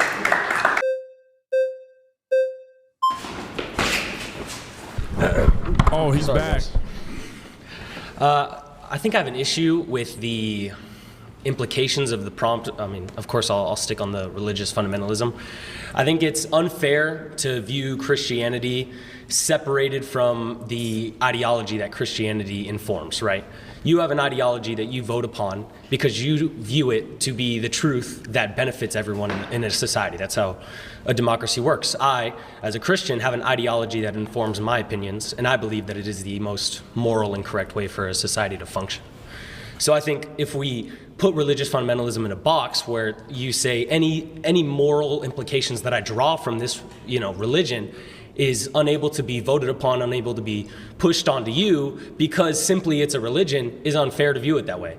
Religion is an ideology like all ideologies are. It's you vote away. I don't mind you. I don't dispute the idea that you could have a religious ideology and want to see it imposed upon others, and it's not inconsistent with my claim. My claim is that Donald Trump is ushering in an element of Christian theocracy that I can't remember his name, and you may be excited about, but I'm not excited about it. I don't think the vast majority of Americans are, but maybe I'm wrong. I mean, I don't think this country was set up to be a theocracy, and I find it problematic that it will be, but others will be happy about it. I think it's unfair as well to label any morals that comes from religion inherently immediately theocratic. Like having a theocracy is something different than having... I think love thy neighbor is a good precept, and I don't know that we should necessarily legislate it,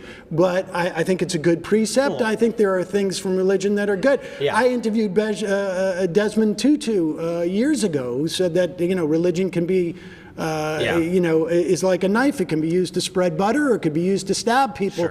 But that doesn't mean that I want religious doctrine to be.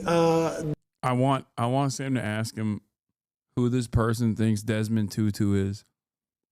The same as the law of the land. We have a democracy, and it was founded on trying to get out from some type of like religious oppression, which means one religion shouldn't dominate in this country. That's my sense. Yeah, and I see that, but I think I have an issue with where you would perceive religious doctrine is derived from, right? A guy doesn't, at least in Christianity, a guy doesn't go in a room and come out and say that he has a secret message from God that everyone now has to follow. Religious doctrine is ruled over, it's reasoned over, the same way any ideology is discovered. I'm not talking about the validity of religious doctrine. I'm talking about religious doctrine supplanting democracy and civil society. And I'm saying that religious doctrine is democratic inherently, and in the way that you. Well, earlier, I mean, look, we can have a debate as to whether or not women should be subservient to men. I don't think they should be, and in a democracy, I don't. How do these guys look back at like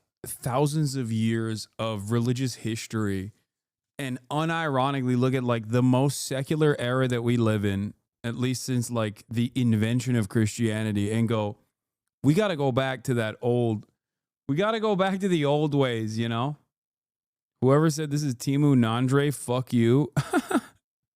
It's Nandre with a wig. You can't fool us. You can't fool us. You thought, oh, I'm slick, bro. I put the fucking wig on and no one will notice that it's me. Lud's the bald asshole now. Yeah. You know what I like to think of when I like to think of religious democracy? The Inquisition. Like how wonderfully democratic that process was, Great stuff overall across the board. Yeah. Great. Thank you. Let's go back to that. They would fucking melt you, dog, for looking this gay, okay?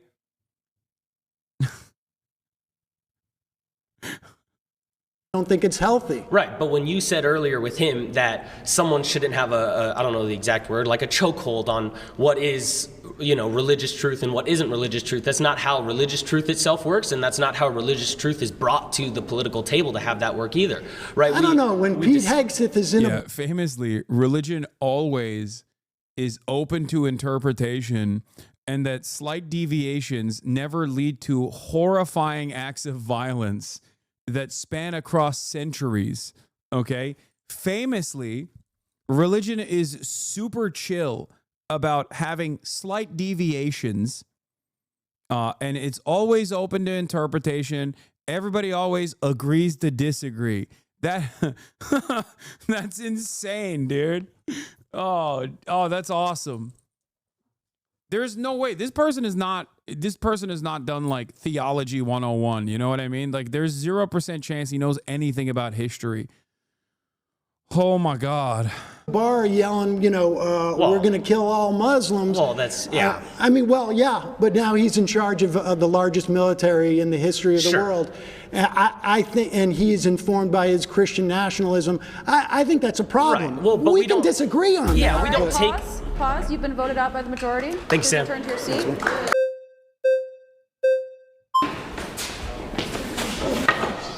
Oh my God.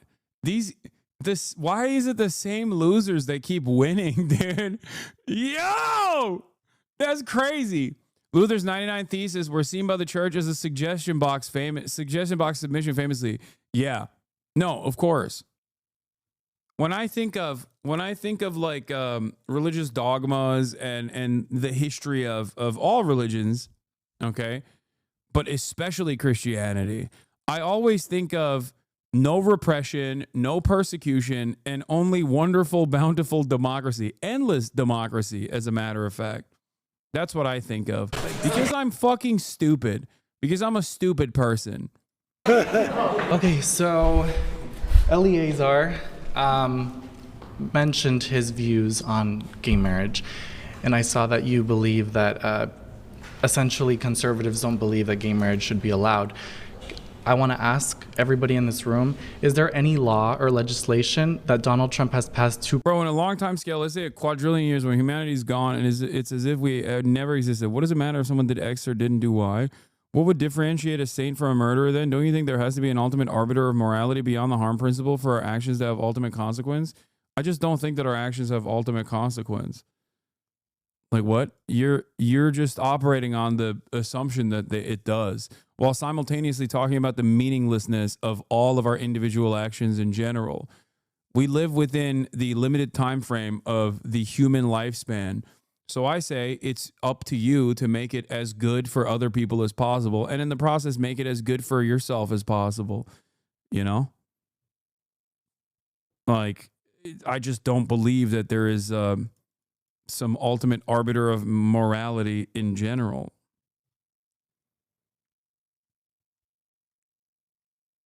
Like, why does there... I think it's inherently selfish, narcissistic for humans to assume that our lives are meaningful and consequential in the grand scheme of things. And I just don't agree with that at all. Beyond the confines of the human lifespan, it is utterly meaningless, which you also come to that recognition by expanding on history and just like removing ourselves from the equation and saying like for a quadrillion years after mankind has existed and has ceased to exist.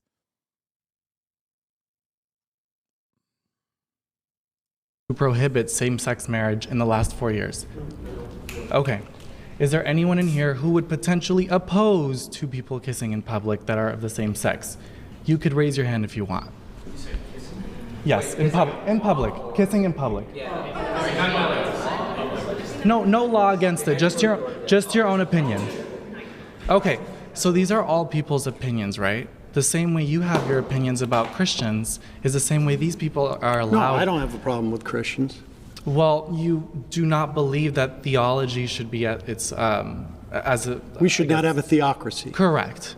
And so what I'm saying is, wait, most Christians don't want to have a theocracy. What the fuck? Does this guy unironically think that like in 2025, the overwhelming majority of self-identifying Christians are like, we wish we could go back to like a fucking, I wish we could go back to like a world that is guided exclusively by church.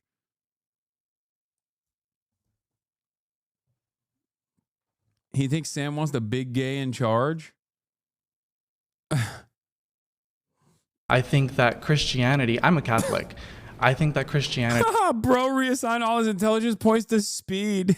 True. ...is, I think, fundamentally very important to instill family values in myself as well as every person who wants to have children. Now let's talk about. I'm okay with that too. Let's talk about Order 14,166. That is an executive order that Donald Trump just imposed on identifying what is male and female. So I personally believe, as well as many transsexuals, friends of mine believe that a woman is a biological female, as well as a man being a biological male. You are assigned what you are at birth. You are not assigned your gender later on. What you choose to express is something that is similar to wearing a garment, similar to what you decide to put on your face. And I don't think there should be laws or legislations dictating people or imposing laws to manipulate children, for example, to castrate their bodies at such a young age. 50% of children. Do you know how many children are treated over the past 5 years? Let's say, I think it was from 2018 to 22, there was a study that just came out from Harvard. Do you know how many children received gender-affirming care, but broken down into puberty blockers and then hormones? Give me the numbers. You tell me. I'm curious. Well, I'm curious because you're bringing it up. No, I have the numbers. Okay, tell me. I do, but I'm curious if you know. Tell me what the numbers are. I promise to tell you after you tell me what you think it is. I'm not gonna play that game. Because I have a feeling we're not playing this game. No, I am. It's not a game. You have, again, and I'm going to repeat myself here, you have a firmly held conviction, okay? This is something that you care about. This is why I would always ask people like, what's his name, Christian Walker, or any number of different, like, trans people are ruining sports, people that make that argument. I would ask them, like, who got second place in the high school swim meet? Who got third place in the high school swim meet? It is a debate tactic, to be fair, okay? But the reason why I would ask that is because, like, obviously you don't give a shit. This is not something that you truly care about. If you did, like, if you had a genuine interest in, like, women's swim meets or whatever, you would fucking know. You would know the answer to that question. And the same goes for people that make these arguments where they're like, no, you don't understand, like, thousands of, not even thousands, you didn't give a number, but, like, everybody's getting hormone blockers and everyone is having this kind of invasive surgery at a very young age is totally unacceptable. The reason why it's important to ask people, like, how many people do you think this is happening to, is because they don't know. They don't know. If they knew the answer, they would recognize how laughable of a position this is. I'm playing this game because I think you think it's much higher. When you tell me that kids are being castrated, I know you don't really know what these numbers. Unless he's talking about circumcision, in which case the numbers in the millions, okay? Hey, listen, shouts out to my circed up boys, okay? They took something from us. And we'll never be able to return. I'm an intactivist, as you guys know. And as an intactivist, I have a poster that says return with a V on it, but instead it's actually not about, like, white Christian nationalism. It's actually return my penis skin. That's what I would want. I want my hoodie back. Circed up boys. Hands off my penis. Numbers are. And I do know these numbers. Okay, well, I can tell you this much. What? It was reported that scientifically every single child who has received gender-affirming care, about roughly 50% of them regret it. And 50% of them are suicidal because of it. Studies on the subject often suffer from researcher bias and methodological errors, including inadequate follow-up, imprecise measurement, poorly chosen sample bases. Doctors agree more research is needed. Wait, what? That's the fact check? That's a terrible fact check, dog. He just straight up lied. Why would you? I don't even think that there is a single study that says that. As far as, like, surgery regret goes, surgery regret is really fucking high for procedures that are absolutely necessary for survival. Okay, we're talking hip replacements. Even that has a higher surgery regret percentage than any sort of like HRT, any sort of like gender confirmation surgery. Okay, gender confirmation surgery regret percentages are unimaginably low, like insanely low, much lower than any other kind of invasive procedure. Okay. And considering the incredibly low number of like surgeries that trans people get to begin with, you have to understand that this is like 8 total people. You just hear about it a lot more because fucking New York Times will write articles about it endlessly. That's it. Hassan's HRT dealer, thank you for the 5 gifted subs. Subscribe, chat, for $6 or for free with a Twitch Prime. That's right. You will never have any regret. You will have even lower levels of regret than the already existing incredibly low levels of regret that people experience after getting some sort of gender affirming surgery. Well, specifically surgeries involving trans people. If you subscribe, that's right. Subscribing will allow you to support the stream, but also simultaneously give you access to incredible emails that you can use all around the platform and the opportunity to send me links. Study from the National Institute of Health analyzing multiple studies showing that the number is less than 1%. Regret after gender affirmation surgery, a systematic review and meta-analysis of prevalence. Here it is. Evan Devs, thank you for the 5 gifted subs. For the chat is asking for proof, a total of 27 studies pooling 7,928 transgender patients who underwent any type of GAS were included. The pooled prevalence of regret after GAS was 1%.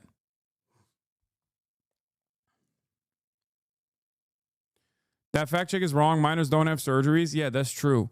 Well, no, minors do have surgeries. Minors have gender affirming surgeries as well, like rhinoplasties or breast reduction surgeries or breast enhancement surgeries, as a matter of fact.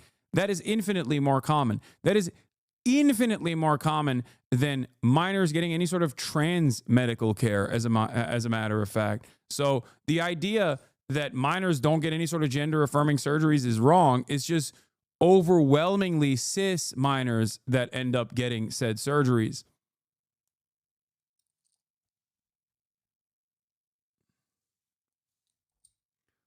No minors get SRS? None? Oh, you mean, yeah, as far as medical intervention, like a bottom surgery or top surgery for trans minors, it is, I think, either non-existent, depending on what year you're looking at, or incredibly, incredibly low and done only because it's like a last resort. It is seen as a last resort. Medical intervention that is not reversible is not often done to trans minors. It's not done to trans minors at all. It's like very, very, very, very few instances, and only seen as a complete last resort. Yeah, knee replacement surgery is a 30% regret rate. Gender affirmation has like a 0.3%. Exactly.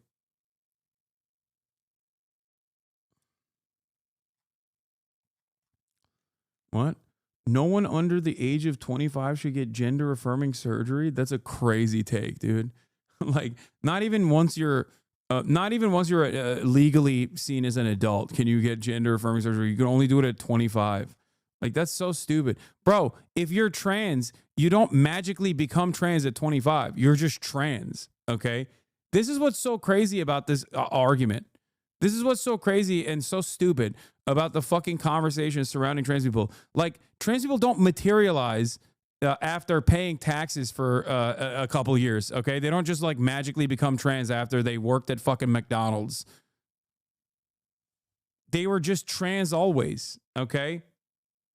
This is what's so annoying about having back and forths about this conversation instead of just like letting the medical community find through research what the best possible ways of going about this is. I hate it. Keep that energy with hair plugs. Okay, chill. Calm down now.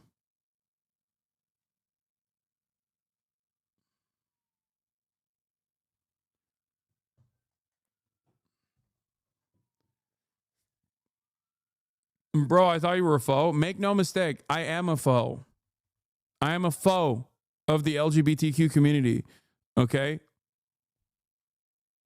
This guy's coming after the one remaining medical tourism sector in my home country. Okay? I take great offense to this, sir. How else will Turkish hairlines make money? How else will industrious Turkish entrepreneurs, doctors, how else will they be able to make money? You are tanking an economy that has experienced hyperinflation for the past decade or so. You're trying to bring Turkey down even further. I will not let it slide. We are the table. We're not just at the table. We are the table. All right, let's continue. They're actually more depressed because of it. How many of those kids? How many? A psychologist, How by many the way. over the course of 5 years? Well, tell me. You tell me. Tell me. Just give I me know a what you're trying to ballpark. do. You're trying to put me in this chokehold of like, No, I'm I not trying to gotcha put you in a moment. choke. No, this is definitely an I gotcha No. moment because I'm suggesting to you that you think this problem is much bigger than it is. It is a huge problem. I was one of the 530 trans minors around the age of 15 plus to get top surgery in the year 2018 in the entire United States. There are tens, if not hundreds of thousands of us in the U.S. I needed over 3 years of maintained diagnosis and 4 referrals from doctors and psychiatrics. Bottom surgery does not happen until 18. Yeah. Now think about the interesting part about this, right? By the way, shouts out to Catboy Collector. The interesting part about this also is that there are definitely more than tens of thousands of people that do get top surgery as minors in the United States of America. Except that is seen as gender affirming surgery that is appropriate. Why? Because it's cis minors that get it. That's the difference. It only becomes an issue. It only becomes a real issue when it's actually trans minors. Okay? That was the point that I was making. It's like an incredibly, incredibly low number.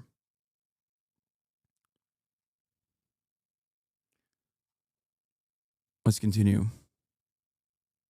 Medi-Cal, you know, Medi-Cal covers inmate trans women. I understand that, yes. And I know medical coverage. one person has had that. Bro, can you explain how people regret surgeries like knee replacements, like you said? I mean, I can give you an example of this.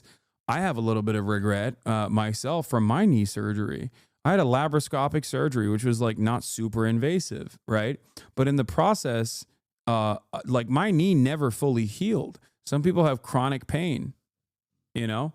I don't fully have regret over it because obviously the alternative I understand was far more damaging, which is like having a fucking piece of cartilage just like flowing around in my knee freely, inevitably getting stuck under my kneecap and then causing permanent repair, a permanent state of disrepair, sorry.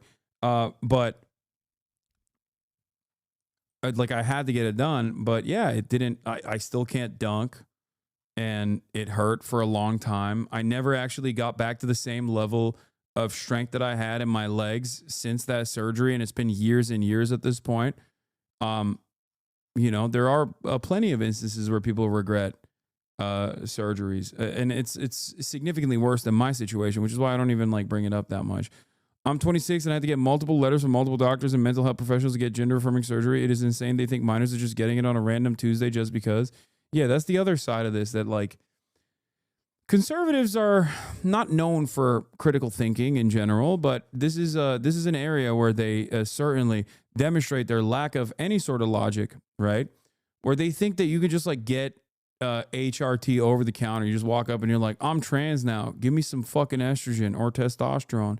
I wish it was that simple, by the way, because I'd be getting that fucking tea, all right? I'd be spiking myself with Anavar on a daily fucking basis if that was the case. Probably would be a little damaging to public health overall. They think that there is no like mental health professionals checking every step of the fucking process. That's number one. Number two, they do this with everything, okay? It's the same principle behind claiming falsely that Gavin Newsom has let 75,000 rapists roam the streets. Why are they saying that? Because Gavin Newsom said we need to lower the number of prisoners in the California state penitentiaries because there is a real crisis of overcrowding in California state penitentiaries. That process is infinitely more complicated than the way people think it is. You don't just like walk up to the worst rapist you know, okay, who's like an Olympic level rapist. Like he just raped for fun, but also as though it was his own profession. And you're like, well, Gavin Newsom said you can get out now.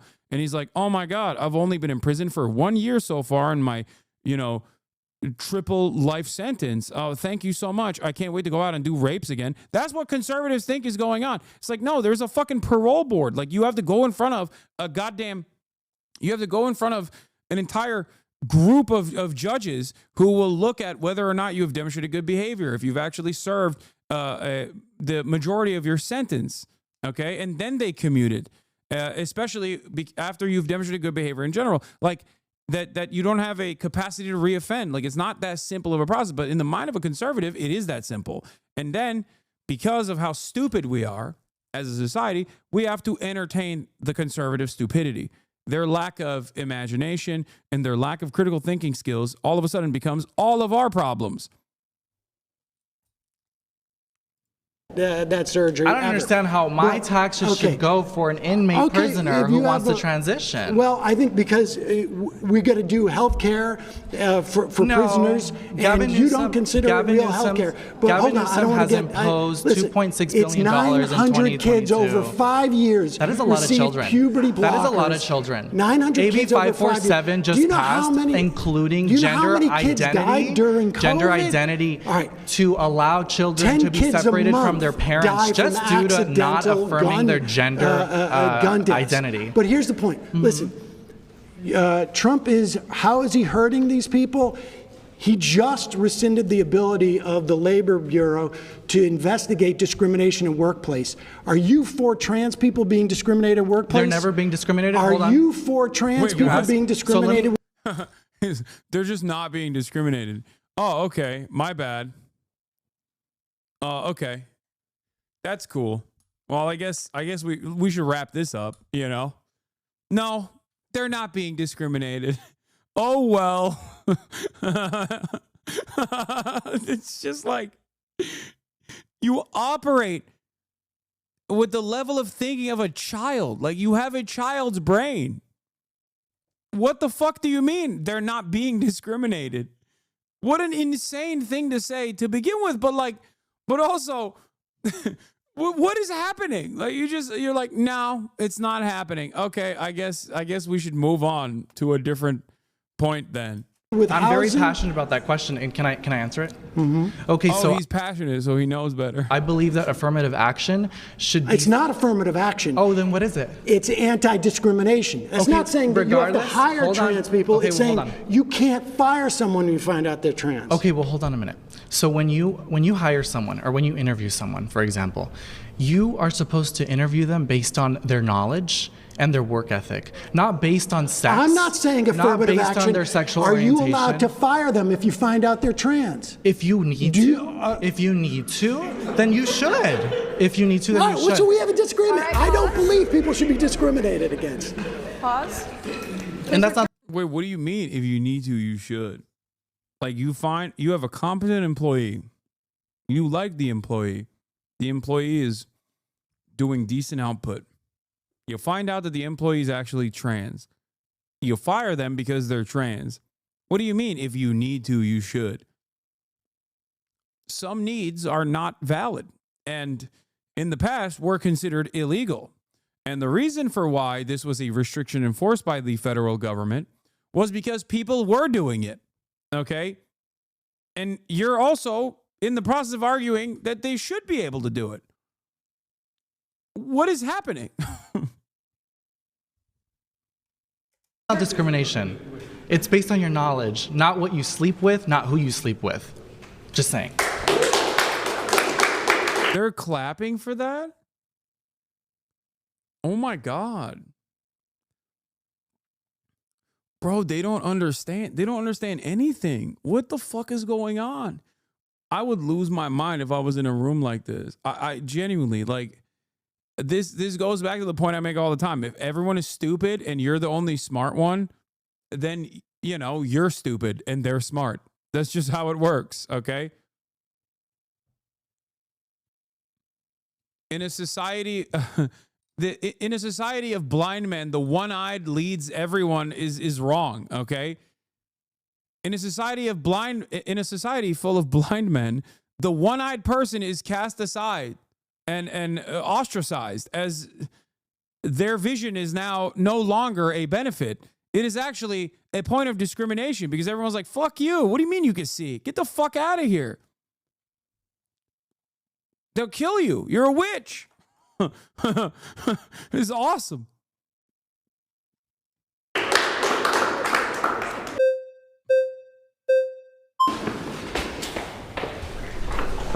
Hi.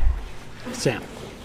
So I actually think that this liberal world order needs to be thrown away completely, and I think Christian nationalism would be a good alternative. What we're seeing right now is just a... Okay. I'm sorry.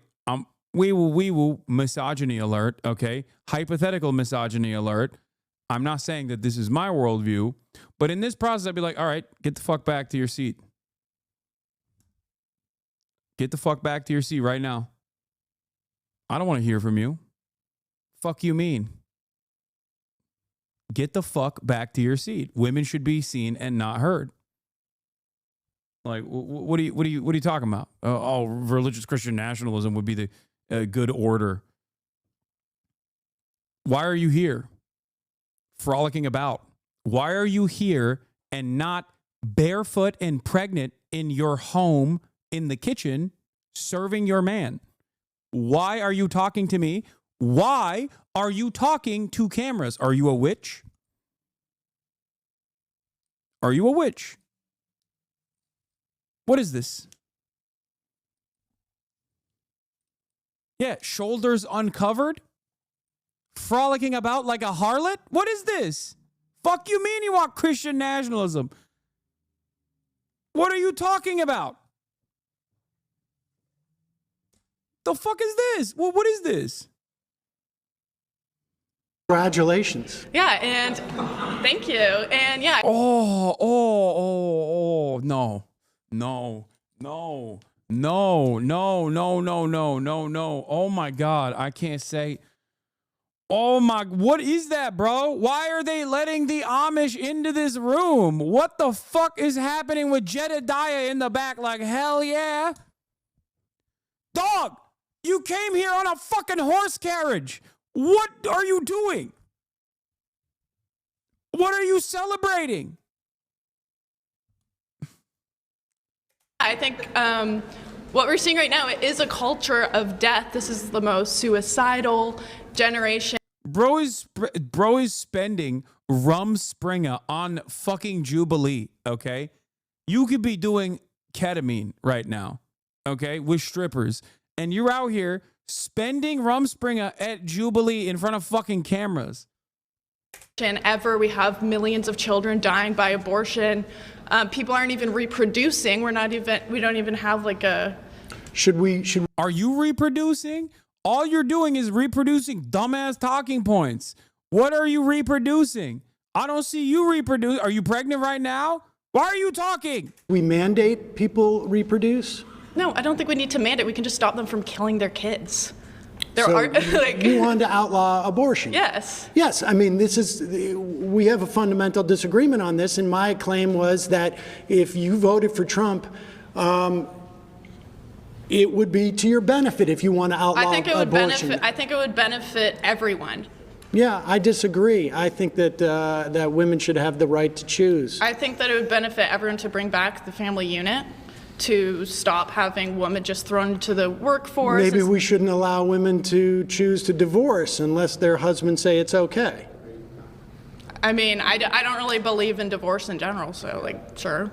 All right. I mean, this I think though reinforces my point that if no, you don't believe it. You don't believe in the things that you're saying, or it's the second thing, which is even funnier. You're too stupid to recognize that you are actively spelling out your own demise. Like, you want society to be organized in a way that actively harms you. Okay? The fuck do you mean? Oh, I don't believe in divorce. What do you mean you don't believe in divorce? She's like, yeah, I would rather murder my husband secretly by poisoning him with fucking Visine, by putting Visine in the soup, slowly but surely, just drip feeding it day in, day out after he beats my fucking ass every night until he finally fucking coughs blood and dies in his bedroom. This is my alternative vision for divorce. Insanity. If you are But it would be better for society. It would be better for everybody in society. And same with Z. That's my argument, by the way. Like, yeah, back in the day, women couldn't get divorces. So they just fucking killed their husbands, dude. Technically, divorce is not just good for women. It's good for the men, too. People just don't understand that, though. You know, we can't even have that conversation. It's for male preservation, I promise you, okay?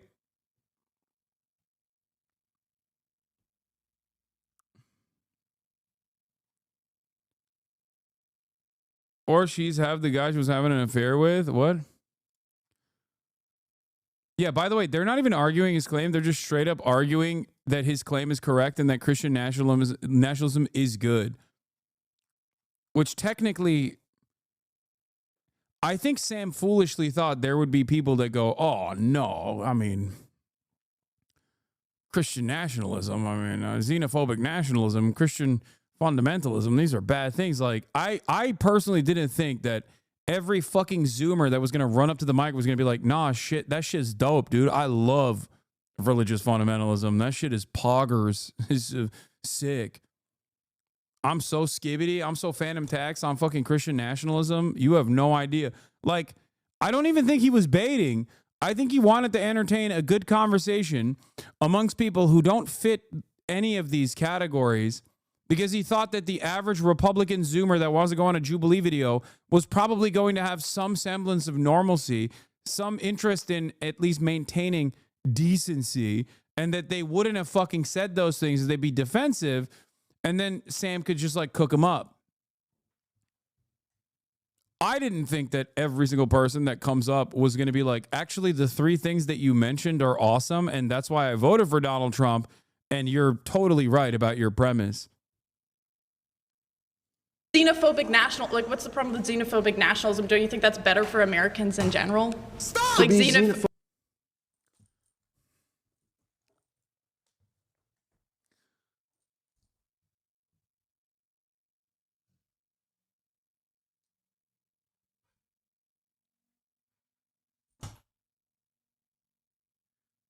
There used to be some fucking decency in people that came out. They would shelter their actual harmful opinions. They wouldn't just say it out loud. What the fuck is going on? Zoomers are worse than the generation prior. This is crazy. You should know better than to be like, no, conservatism to me is about being a fucking Nazi. Okay? What the hell? This is insane.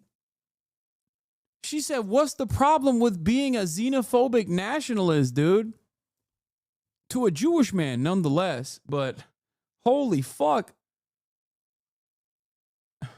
Yes. Nationalism is better. We should have a coherent culture. Everyone should be a part of the same culture. We should have assimilation. Which, do you get to choose what the culture is? We already have a dominant culture. What is based the dominant on culture? European and Christian values and identity. That is the dominant culture. White Christian, it's rooted in European identity. White. So your argument is that has been the dominant culture. Just to be. This is also such a funny thing to say for like Americans, especially. Ask the average European person how they feel about American culture, okay? Like, I doubt that they're like, oh yeah, those Americans, they're just like us. Hundreds of years of history and culture versus Amerifat dipshit eating burger. Yeah, just like me. Amazing. And we're not letting people assimilate to that. We're saying you should keep your culture, and this is why our culture is so divided. Your argument is that Trump is good for those who want a dominant white European culture. I mean, that is what America is. It's rooted in European identity and Christian values. That's what it has been. Would you really disagree with that? What is it then, if that's not the identity of America? Well, I think the identity of America... For the majority of time, America's been a country. You don't think that's been the identity?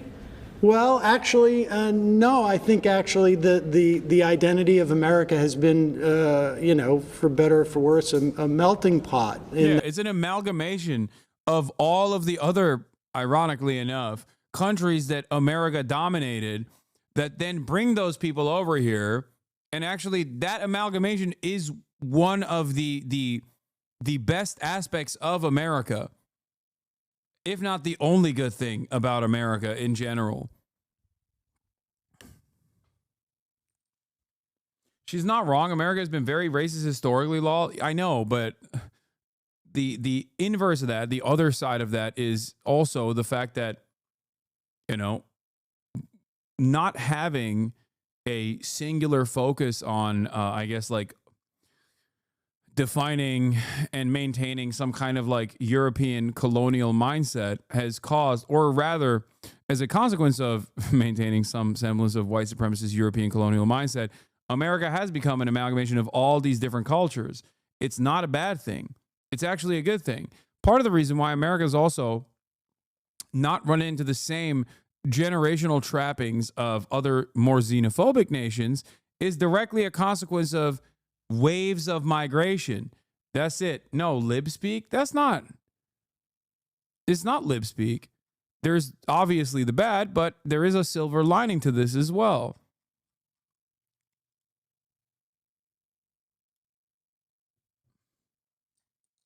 It's true.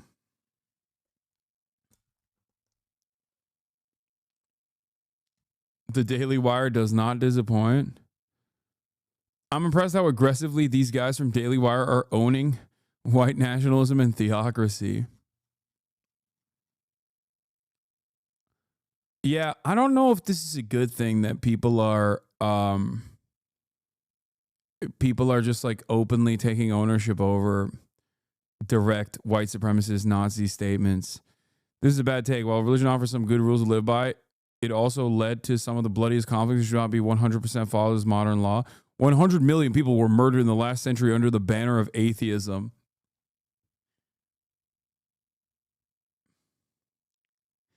Black Book of Communism.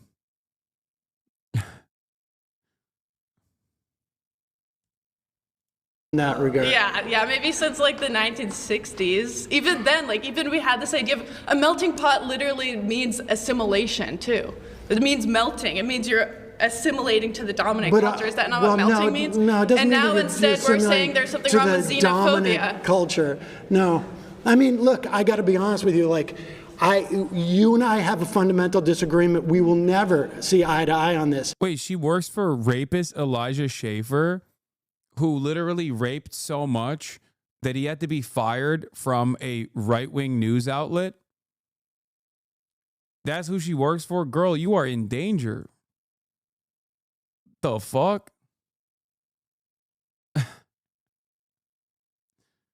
That's crazy. I guess you got to be that crazy, though. It's a choice. And people, I think what you're expressing, though, is really what the Trump movement at its heart is about.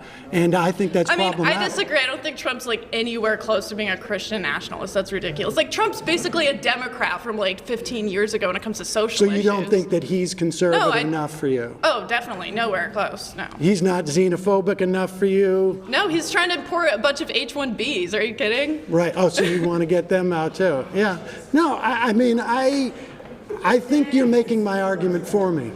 All right. Well, okay. I'm just saying he's not even in this. Okay. My next claim is... Bro, she dropped H-1Bs as a pejorative, just in and of itself. She said H-1Bs. They're dumping a bunch of H-1Bs, man. Yo, Zoomers are fucking broken, dude. They are literally doing the thing. What is this? Oh, they're just posting this and going like, we won? Like they're saying, you know, I said a bunch of racist shit and therefore I won. Like what? Town I grew up in Canada was 95% white. Anyone who wasn't white was culturally assimilated. Now they turned a church in my neighborhood into a mosque. And when you go to the park, there are families with 50 beers to their toes chattering in a language I can't understand. I don't think there's anything wrong with me feeling uncomfortable about this. It's not that I hate anyone. It's that my hometown feels like a foreign country. And I know that I will never go back to how it was. It makes me sad.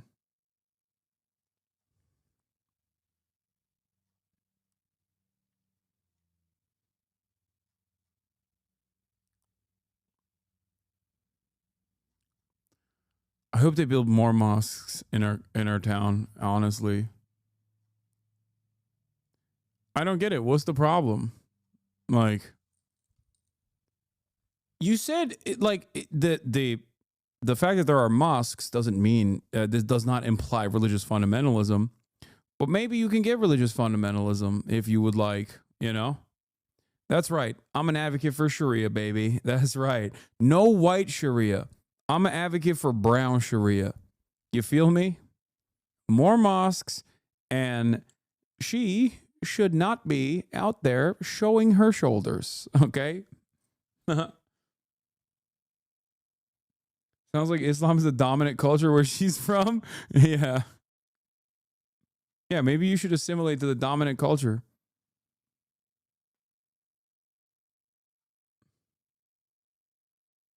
Is the GOP will destroy Social Security and health care.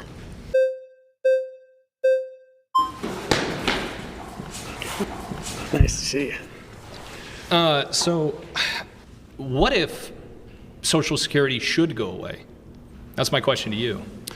Ben, you are so cooked, dude. I mean, it's probably going to go away if Republicans get their wishes across, and your ass is cooked. You are never going to retire. None of you dipshits are ever going to retire. I swear to God, you can't. You're going to fucking die on the assembly line as a Amazon ordained like Autobot is whipping you in the back. Okay. You're going to be like, oh, at the age of like 73, you're going to die to a communicable disease because like it's illegal to get healthcare now. Dumbass. God, these people are so stupid. The thing that really pisses me off about conservatism in general is just that they actively champion causes that will fuck them. Okay. It's so dumb. The smug nature of just like defending the worst positions that will destroy your life, your future. I will never understand it. It makes me so angry. Because Social Security keeps 2/3 of our elderly out of poverty. And not only does it keep our elderly out of poverty, it's essentially a social insurance program that protects you if at the end of your life you don't have enough money to survive. This is my king's bread and butter, okay? You're talking to a guy who goes to tort conferences for fun. Social Security is his fucking bread and butter. You have fallen into the intellectual trappings of a Samuel Seder, okay? For right now, do you know that it's also the albatross around our generation's neck? No, it isn't. Okay, so let me just explain this. Well, you're going to go back to lecturing me about Social Security. Well, that's what we're talking about. Social Security. Yeah, Social Security is one of the top 3 funded. Social Security is almost the biggest thing that our government does. Exactly, and we are more than $30 trillion in debt. Well, first of all, Social Security cannot contribute legally to the deficit. Because they don't even account it in the federal deficit every year. That's correct. We have 30 years. Self-funding. When Social Security started in 1936, you have more workers than retirees because people haven't entered into retirement. By 1970, it was at 3.5 to 1. Now it's at 2.5 to 1. But productivity has increased during that time, so the amount of money paid into Social Security has been up there. The reason why we are running out of money just for the trust fund, not for Social Security, like I say, if we do nothing with Social Security now, it is statutorily unable to contribute to the debt. The math is right there. The reason why the trust fund is running out is because wealth inequality has hoarded so much money above the cap. You don't think it's because So the if government does a terrible job managing their money? They have a huge spending problem, and they go, oh, look at all this money we have for Social Security that's earmarked for 60 years from now that we're just going to spend on something right now. 40 years ago, they predicted this. This is an actuarial table. Accountants sit there and look at it. This is a very easy math problem. Accountants in the government are always right? That's totally the thing that you're saying? That they're always correct about money, right? That's why we have a $40 trillion debt problem. The problem isn't the math with the $40 trillion debt problem. It's you have tax It's cuts. the spending problem. I totally agree with you, which I would argue is part of why Social Security's gone in the hole already. That's simply not true. Oh, okay. So we're out of money from the Social Security bucket. No.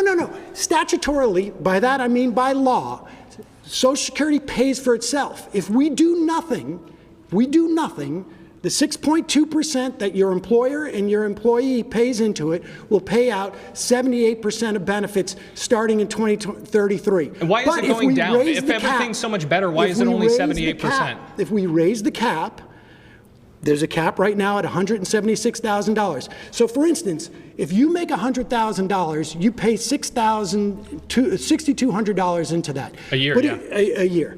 But if you make $4 million, do you know how much money you pay into Social Security? $6,200. And so why should wealthy people hang on? Why should wealthy people pay more? I don't know. That's just how progressive taxation works. It's like kind of the entire point of our tax structure.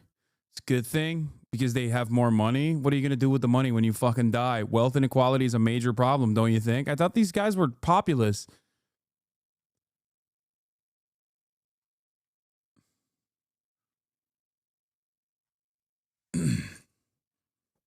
How'd this happen? Do you make $10 million a year? Like, why? Why do you care? Why? Why do you care? Are you gonna make $10 million a year? No. Shut the fuck up. Advocate for your best interests. Rich people advocate for their best interests every fucking day. Poor people, on the other hand, poor Republicans, on the other hand, especially, just genuinely advocate for rich people's interests. It doesn't make any fucking sense. It doesn't make sense. What's wrong with you, dude? This is why I always say, dude, if you're a conservative, like, you have to be so goddamn lucky. You have to be the luckiest motherfucker on the planet to ever actually reach a level of success where you will benefit from conservative policies. Because conservatism, especially when you're not immediately benefiting from conservative principles, unironically means that you're so fucking stupid, so goddamn peasant brain, that you probably aren't going to be rich. You're just not. The smart thing to do in your situation is to advocate for a better future for yourself. Okay? If you get to that point, then you can advocate against it. But for now, you should be advocating for your best interest. Conservatives don't even do individualism and selfishness correctly. That's how fucking stupid they are. That's what pisses me off. They can't even do being selfish right. They literally think being selfish means like harming others that are not in your immediate in-group that you've chosen for yourself. And never on the virtue of class. It's so dumb. What? I completely agree with you, but what he's going to say is, why do wealthy people get Social Security? It's marginal. And if you want them to not get Social Security, you can fucking tax them. Okay? But that's an entirely different conversation. It's like, oh, if we do free college, then rich people will send their children to college. Okay. You think rich people are sending their children to fucking public universities that are free? Great. Wonderful. Everyone has access to education.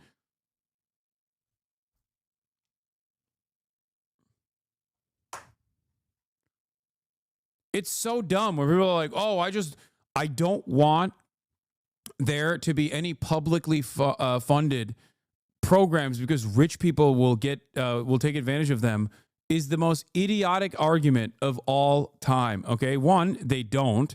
And two, who cares if they did? They are paying for it. Why the fuck do you care? Why do you care? Well, the reality is you don't care. You just think it's a good argument, but it's not a good argument.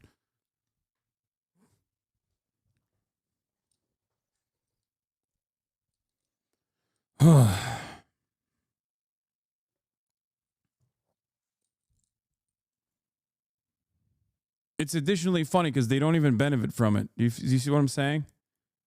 They do not benefit from the things that they're advocating for. They're advocating against their best interests, which means they're stupid. Okay? And if you're a stupid person, you probably are less likely even to make it out the cut. Why should wealthy people pay a higher percentage? No, they should pay the same percentage. 6.2 on $400,000, 6.2 on $1 million. Yeah, I don't think this person also understands that what lifting the cap means, raising the cap means. Like, he doesn't realize that after $172,000, everyone pays the same. So if you make $172,000 or you make $172 million, you're paying the same into Social Security. Why should they pay even more money at all? Because they make more money? Again, you fundamentally have this idea that because somebody... Okay, you have an idea that because somebody makes more money, that's fundamentally wrong, right? No, I don't think it's fundamentally wrong. I think that they should pay more taxes into it. Now, I do think as a society...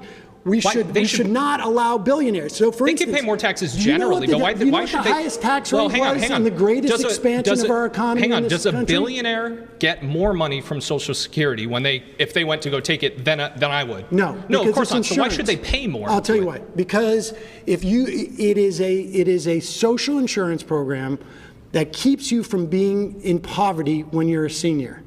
And the reason why I think billionaires should pay more taxes than other people, even a higher percentage, is because it works better for society. The greatest expansion we've had in this country in terms of economics and the least amount of wealth disparity was in the 40s and 50s and 60s in this country. Do you know what the top marginal rate was? It was high.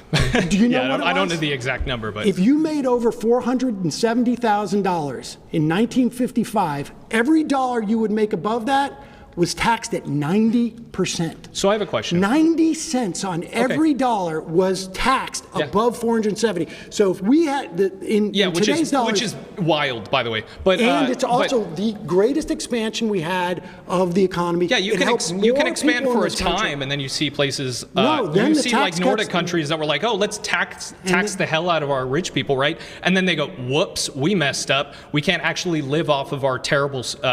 We basically are able to live off our economic boom that they had between like the 40s and the 90s, and then we have to revert all of that because we made a terrible choice and we were able to have a party for 50 years until we realized we ran through all the money that capitalism got us. So let me ask you real quick. So the average person, right?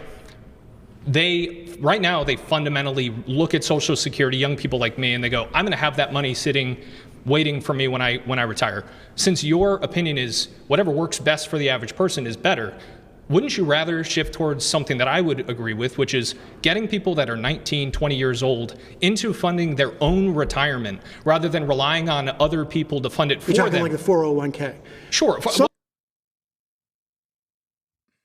Dude, why didn't I think of that? Yeah, that's an incredible idea, man. Okay, I have another one.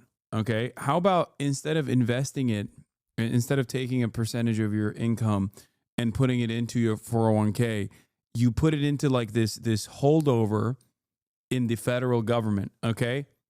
And instead of getting fucked over by market volatility, considering that many chatters are probably currently checking their 401k accounts and seeing all red at this moment due to Trump's insane nature and his back and forth attitude on tariffs, a real will they, won't they. Instead of that, how about we just give it, I don't know, we just like put it in an area, we just put it in a space, let's say. I don't want to say anything else. We just kind of give it to a holdover area that and then you can collect it back because it's actively being refunded by other people that are paying for it. You know, like a trust of sorts. What's a secure place that you could do that with that is not subject to like the volatile market conditions?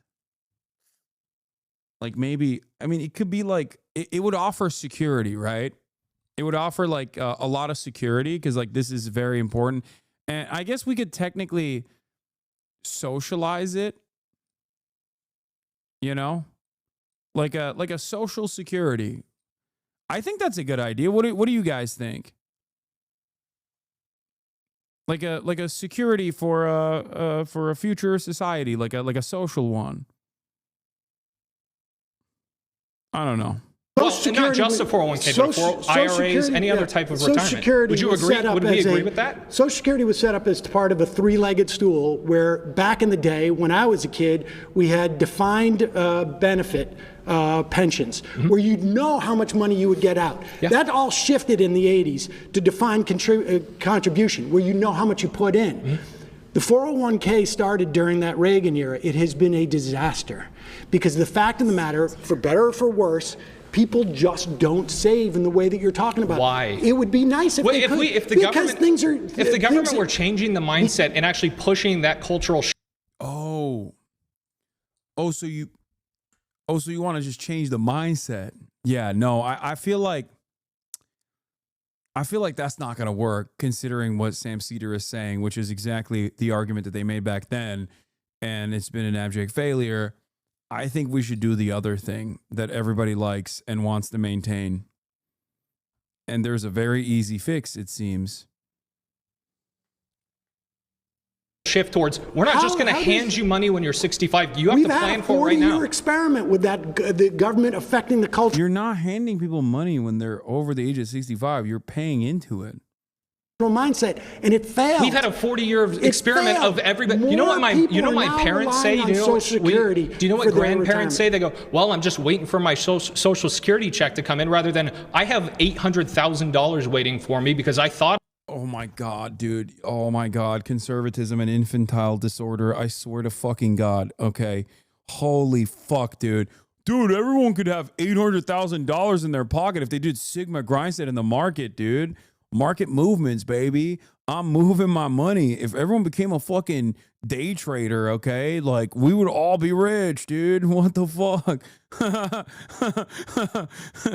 That's so dumb. I thought about it when I was 19 and 20 because I didn't have this grab bag of money waiting for me. You're assuming that young people. I try and tell my kids. So we agree. So we agree. We should get rid of Social Security and phase it out. Well, no. So we should phase out. So how would you? That's so dumb. You can still do that without Social Security, you fucking moron. You can do that alongside Social Security. Does he think that Social Security can't exist? And if Social Security exists, like people won't, put aside money culturally in the market? Like, what the fuck?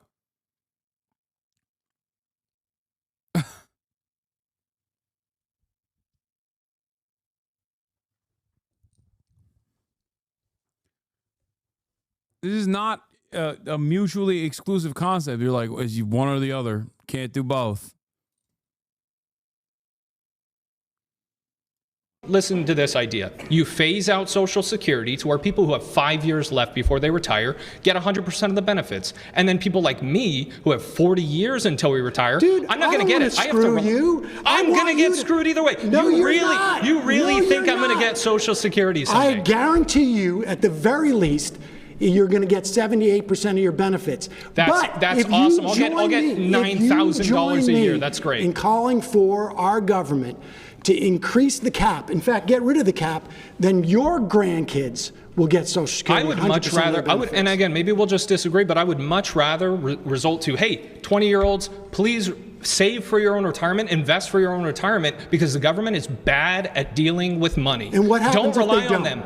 What happens if what? What happens if those 20-year-olds don't listen to you? The same thing that happens if a 20-year-old just doesn't go and get a job because I tell them to. They're going to have a problem, but that's not my fault. No, I got news for you. It's not your fault, but there used to be in New York City 30,000 people sleeping on the Bowery. No one in this room was alive before Social Security. We've all lived under this, just like the income tax. And it has been the most successful government program in the history of our government. Things that are successful don't just start to die out and end up in the dying out. It's the grab bag of money, the massive. Once again, the conversation is so stupid because there is no, he is just refusing to recognize key parts of it, right?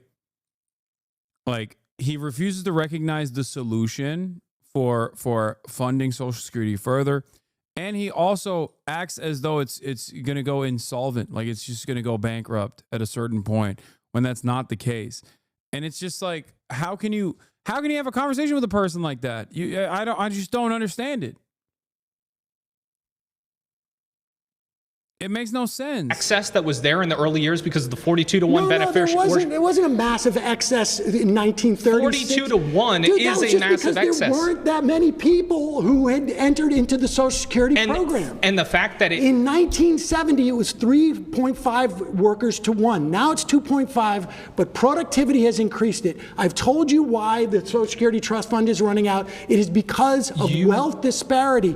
Billionaires hiding and hoarding their money above the cutoff line, which is $176,000. That's the cap. If you remove the cap, your grandkids billionaires aren't keeping $2 billion under their mattress. They're investing it back into. They're just putting it into some stock market, or they're just looking around. And what do you think a 401k or an IRA relies upon? It relies on the stock market and things like that. Yeah, a 401k relies on the stock market, and I knew people who were retiring in 2008 when the stock market tanked and they got screwed. Well, that's a whole other problem. I would argue that's largely driven by the government being once again terrible with policy and creating bad economic hazards. Social Security is there regardless of what happens with the stock market. Okay, pause. You've been voted out by the majority. Please return to your seat. Thanks,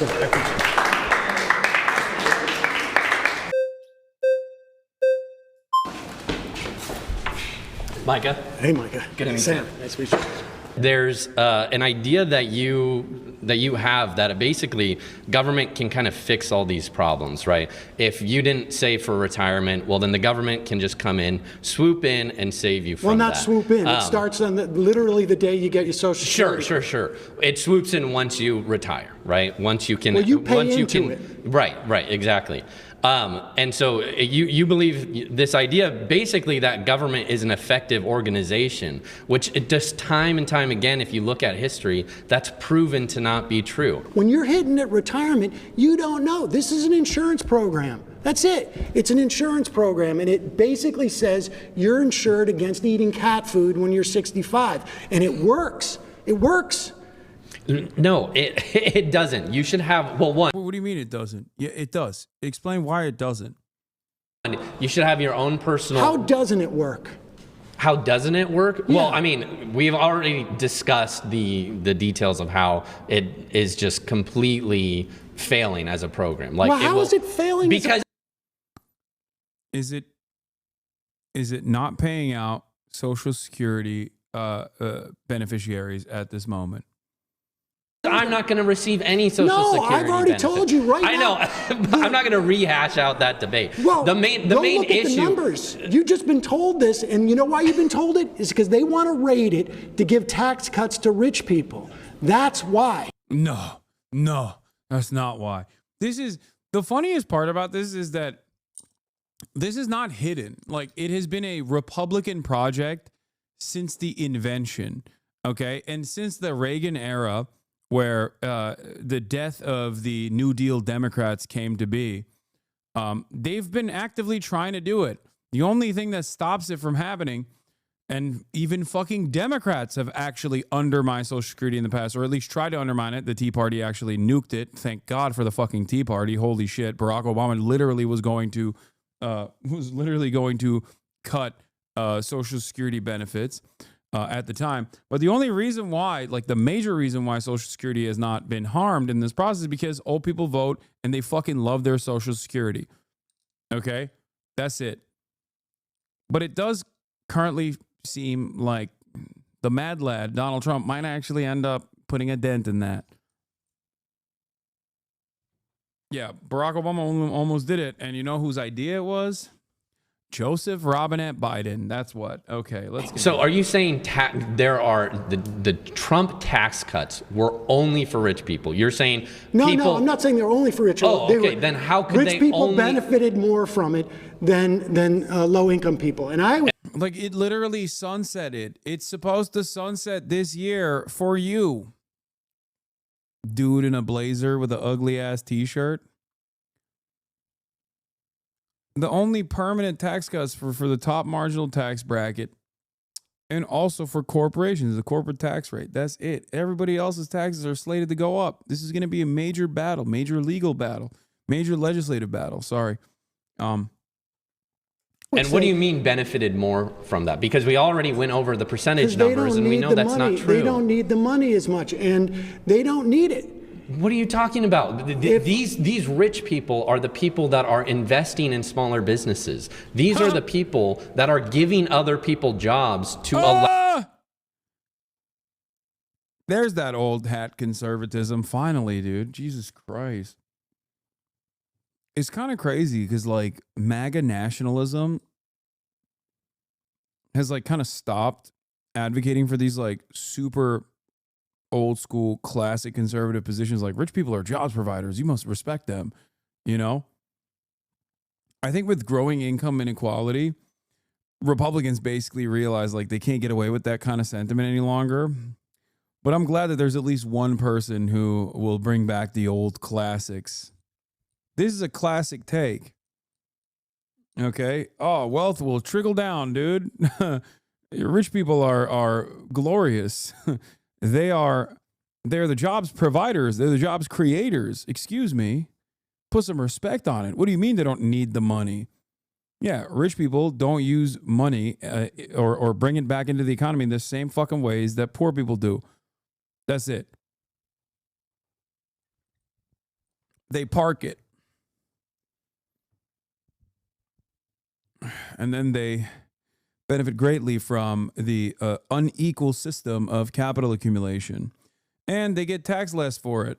And there's also on top of that additional methods of simply borrowing against your pre-existing assets, loans with even lower interest rates. Instead of a tax at that point, you're just offering a incredibly low, depending on how wealthy you are, an incredibly low interest rate. That is the tax that you're paying, but instead of paying it to the government, you're paying it to a fucking bank. And then just keep doing that over and over again. This is non-taxable because it's a loan.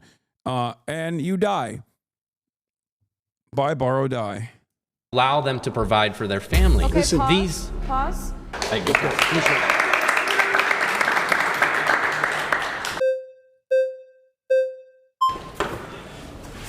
What's up? Hey. Good to be back. Nice to see you. Okay, yeah, nice to see you too. I want to zoom out a little bit. Okay. So obviously you're pinpointing on Social Security, and there's a reason for that. And healthcare too. Oh, okay, but Social Security is the program that you're very concerned about, and that Medicare. I'd love a Medicare for all program, but go ahead. Yeah, so I think the reason you're focusing in on Social Security precisely is because Social Security is the most successful in a shadow of social welfare programs and government spending. That it's like the Democrats. It's also the biggest bucket of money. It is the biggest bucket, but the Democrats have these social programs and this deficit spending, and it just never ends. It's never enough money. So you're focused. Oh no, we got a deficit hawk in the building. Oh, this is another old school conservative guy. I like it. I like it. Focusing on Social Security because it is the one successful child, but you're ignoring all the social welfare state that we've become. Social Security and Medicare and Medicaid make up the majority. Over like a right. So 70% of our federal spending is mandatory, and that, you're right. It's Social Security, Medicare, Medicaid, interest on debt. 8% of we're paying for that. So the Democrats run on this. Essentially, they want a welfare state. So yes, Social Security might help a lot of people, but it's like we're closer to a welfare state than we've ever been. 38% of the GDP in the U.S. is government spending. That's the highest since World War II. So us conservatives, we're trying to tell you, like, you guys are fiscally really irresponsible. So are you worried about the tax cuts and what that does to the debt and deficit? The tax cuts increased revenue. No. Yes. I want to tell you about Kansas. Okay, tell me about Kansas. Sam Brown back in 2012 brought in Arthur Laffer. You know the Laffer curve, right? That's the argument that if you cut taxes, you're going to get more revenue. That's exactly what happened. Kansas. No, that's exactly what happened It to TCJ. destroyed Kansas. By 2016, a Republican legislature raised taxes again. They destroyed their education system. Reality is against you, my friend. Look up the Kansas. The numbers During say the Trump administration, they sent Sam Brown back. They made him the ambassador to faith because they didn't want this guy around because it was a disaster. If you want to tax the rich, you should vote Republican because they pay more in taxes under Republican. It was the same as Reagan. It was the same as Trump. Look at Kansas. Wait, what? Both Reagan and Trump lowered the top. What? Reagan and Trump both lowered taxes for the wealthy. What the fuck? What is he saying? Is he trying to argue that like when taxes are lowered, wealthy people are more productive and therefore end up even with a lower taxable income or a lower tax rate, they end up paying more in taxes overall? Is that what he's trying to say? Like what? That's what he's trying to say, right? That's the argument that he's making, which Sam directly contradicted because with his Kansas argument, Sam directly undermined the point that he was trying to make, which is that in practice, that's not how that works.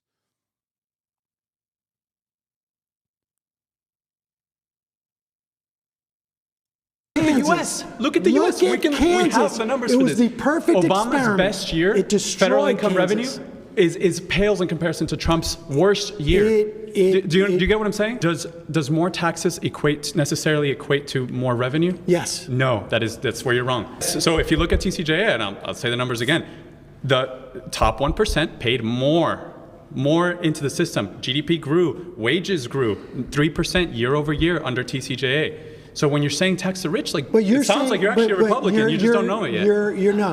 You're confusing causation with correlation because Obama's economic recovery was way too slow, and I agree with you on that. Way too slow. Way too slow.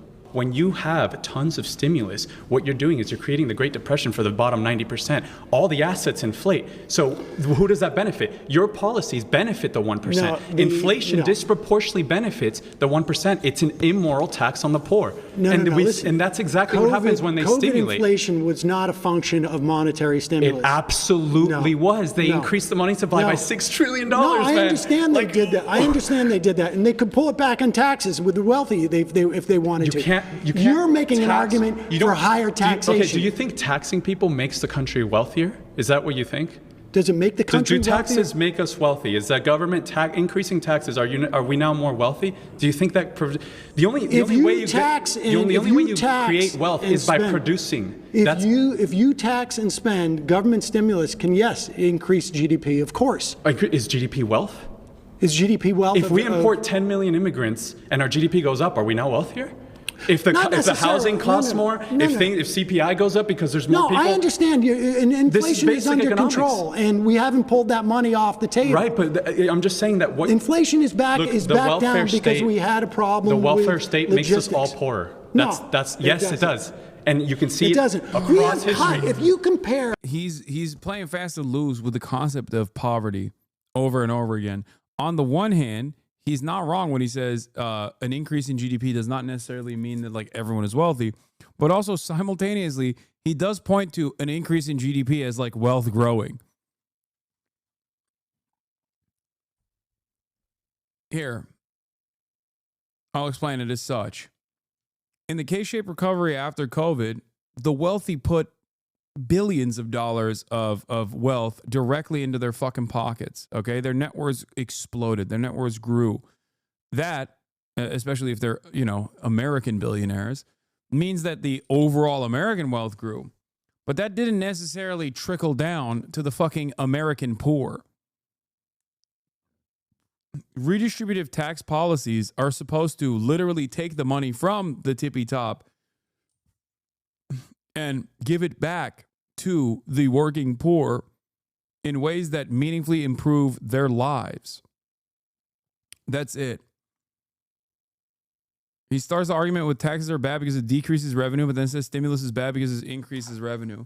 Yeah, I'm saying that he on the one hand says that like the overall wealth growing is good, but then simultaneously says GDP with the overall wealth growing is actually bad because it doesn't yield any sort of material benefits for the 99%, which is why this argument doesn't fucking make sense. You haven't established, once again, an understanding of what the government is supposed to do. I think the government's primary directive is to improve the material wealth of every single citizen, not just the tippy top.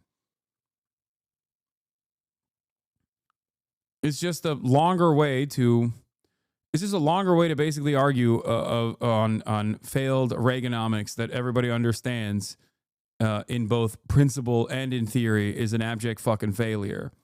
People want to come here for economic opportunity. We don't want handouts. We want opportunity. That's why as an immigrant, that's why my family came here. We left the socialist paradise. It's garbage. The people that come here want— What socialist paradise did this motherfucker leave? Where is the socialist paradise? Vuvuzela? Is he from Vuvuzela? Cuba? Bro's like, we left the socialist paradise. Meanwhile, it's like you're like 3 generations removed at this point from fucking the socialist paradise. He's Venezuelan. Want economic opportunity, and you're stifling that. You're undermining capitalism and the free markets with your utopian vision. There is no free markets. Well, there's not anymore. No, there's never but now been a there free used to be. No. That is what makes America the greatest. That's what makes the greatest. I want to ask this person, when was the American markets truly free? Like, when has there been free markets? Has there ever been a point in time? The freer the markets, the freer the people. When was it free?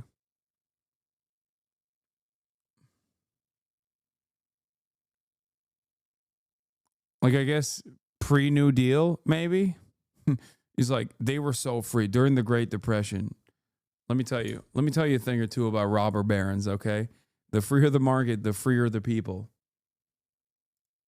America is the greatest economy in the world because of the free market. The greatest free market capitalism is the most ethical and America moral. had was when we had 90% tax. That's not true. The numbers are against you. 1940, 1950, 1960, the highest top marginal tax rate was 90%. So what happened in the 70s? And when Milton Friedman predicted stagflation in the 70s with your social welfare. We had OPEC. When your welfare Milton Friedman predicted the oil shock. That drove inflation way up, and that was a function of OPEC. But in the 1940s, 1950s, and 1960s, highest top marginal tax rate was 90%. We had wealth inequality shrink. We had something called the Great Compression, and more people enjoyed. Damn. He said we had post-World War II industrial revolution. Seems to me like you want centralized planning, incredibly high rates of taxation, and to get dumb bitches like you back to fucking work, okay? Because guess what, dude? If you say, oh, it's the fucking post-World War II industrial revolution, guess what, dude? That is America at its closest to the USSR or communism. Obviously not entirely, but if you're talking about like the war economy or post-World War II economy, yeah, that is literally the closest we were to a centrally planned economy. I would love to get back to that. And instead of, building war machines or whatever, I would like to, build things that matter, build things that are good. Free markets. I mean, wait, is he also a free trade advocate? Like, I don't understand. I wonder. Post World War II industrial revolution. We were producing more than every other country. It's because we were producing more than every other country. That's what creates wealth. And we production. were doing that with a 90% tax rate on the wealthiest individuals. Which was less when Reagan came in and brought it down. The top 1% paid more. Can you believe that? No. Do you know that federal income tax? Wait. You know federal income tax? I don't get it. Like, he keeps talking about the benefits of manufacturing in the United States of America. But also then hypes up Ronald Reagan. I mean, is he like a anti-NAFTA free market person? Like what? Why are you giving Zio liberal Sammy screen time on the show? Are you a leftist? Isn't there more important things to talk about than this spectacle? That's the easiest ban of my life. 6-month subscriber. Insane statement. Okay, fuck yourself.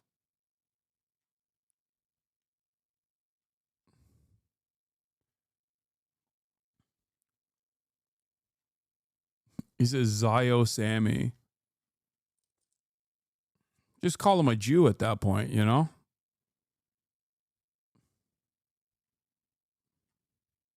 Freak.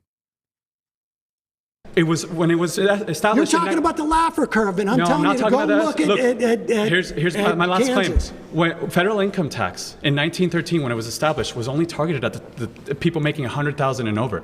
Now we don't even know, most people don't even know that it's just a base tax. Why? Because the project. Did that chatter hurt your gringo sensibilities? Okay, I'm gonna give you a week off for that one. No, he did not. He was being a fucking freak. It's also weird, especially because Sam Seder's position on Israel is, if not identical to mine, fairly close. Yeah. Like we have some differences in opinion every now and then, especially, but not much.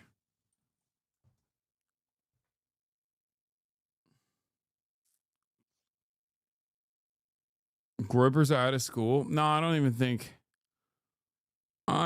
these are Groypers.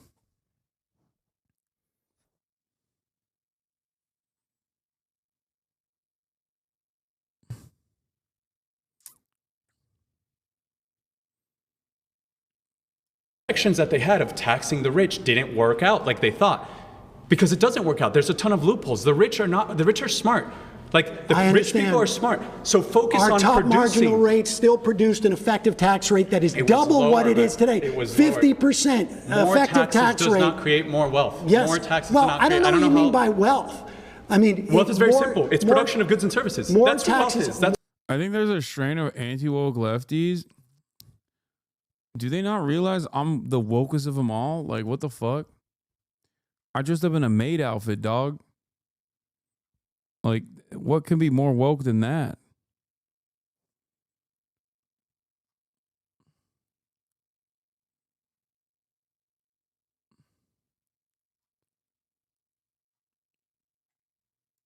More taxes. Money. People think money is more wealth. Taxes money buys wealth. Creates money less wealth inequality, and then you have wealth that is shared by more people rather than being in the hands of a plutocracy or a plutonomy.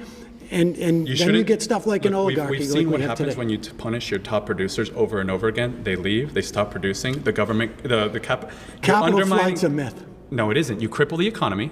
Guess what happens next? Wait. When did this happen in the country? When we had a 90% tax rate? It happens in every socialist country. This is the socialist playbook. They come in and they're like, guys. This is not a socialist country, and I'm not calling for socialism to have higher tax rates. It is more socialist than ever before. No, we have more social welfare span. The United States of America is more socialist than ever before.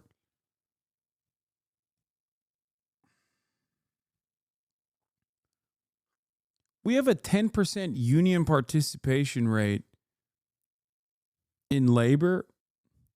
And not only that, but also those numbers are still dwindling even after fucking 4 years of Brandonomics. The fuck do you mean, dude? And labor unions aren't even socialism to begin with. Jesus Christ, dude. No. GDP, I'll say it again, 38% of government spending, of GDP is government spending. We have more social welfare programs. And look at what happens, but how come we have all these programs and the black community is still living in poverty? What programs are you talking about that are geared towards the black community? We, during in 2021, what do you mean, what programs? we expended, hold on, in 2021. What do you mean, what program? How much money is enough? When is it enough? You have the richest country in the world. We offered $300. The way you guys think is just insane to me. Like, let me just finish this. All right, go ahead. In 2021, we extended the child tax credit, which is basically a payment, $300 per social welfare. Yes. We cut child poverty in 1 year by 45%. by 45%, but because no Republican would join the Democrats, and Kristen Sinema and Joe Manchin voted against this provision in Bill back. I'm talking 2021. From 2021 to 2022, we cut child poverty in this country by 45%. Look it up. I feel like when I look at it, I guarantee you, I will give you my phone number. You call me, and if I was wrong, all right, we'll call. I'll do it off camera. And you will see that we cut child poverty in a year by 45%. I'll look into your claim. All right, guys. All right. We'll talk after. Wait, he doesn't know. He didn't know that. Like even if you're a little bit interested in undermining the benefits of the American welfare state, as he claims, like that's a basic fact that you should know, that you should have a counter for. I mean, that's like, God damn, the Brandon admin truly did a number on not actually advocating for the things that they were doing. It's kind of crazy. Like a competent Democratic Party would have been featuring that formatively. That would be like the first entry point into the conversation. And that Republicans would have to address it everywhere they go. Like, why do you care? Why do you want to increase child poverty? Why did you actively undermine and increase child poverty? The very fact that they were having to fight amongst themselves and also couldn't whip the votes for it, and also had to and never really attack the Republicans over it is abysmal messaging overall. Something that I talked about on Pod Save America as well. My next claim is Trump's policies make the rich richer and the working class poorer.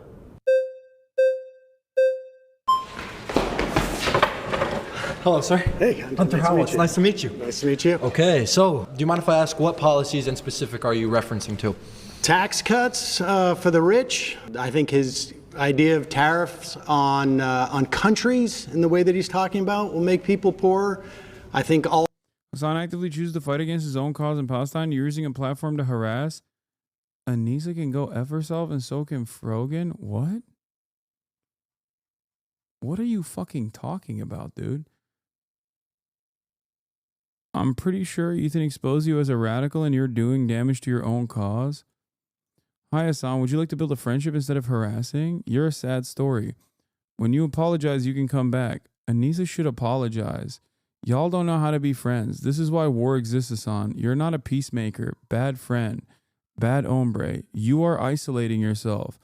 I'm pretty sure Ethan exposed you as a radical and you're doing damage to your own cause. You're scared. Huh?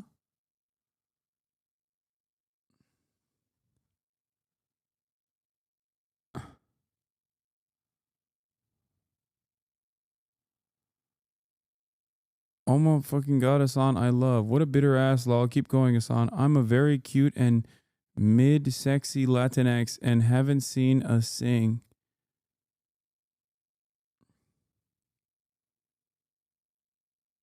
What the fuck?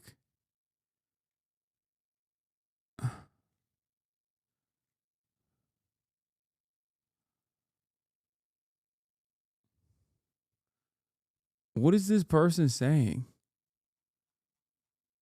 I know who Anissa is. I don't know what she has to do with anything. What?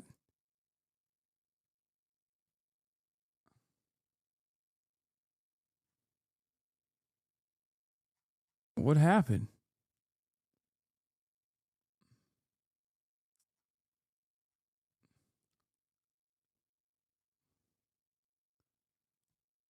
What? Okay, well, I can't. I've already expended too much of my mental bandwidth on listening to fucking broccoli haircut Zoomers talk about being white nationalists and stuff. I don't know what that person is talking about. God damn. All the work that they're doing in terms of attacking the government agencies will make people poorer because, you know, when you get agencies that are supposed to protect us from corporate interests, They will externalize their costs, those corporations, instead of actually assuming themselves. So their profits are made on the backs of all of us, whether it's our health, our protection from consumer rights, worker rights.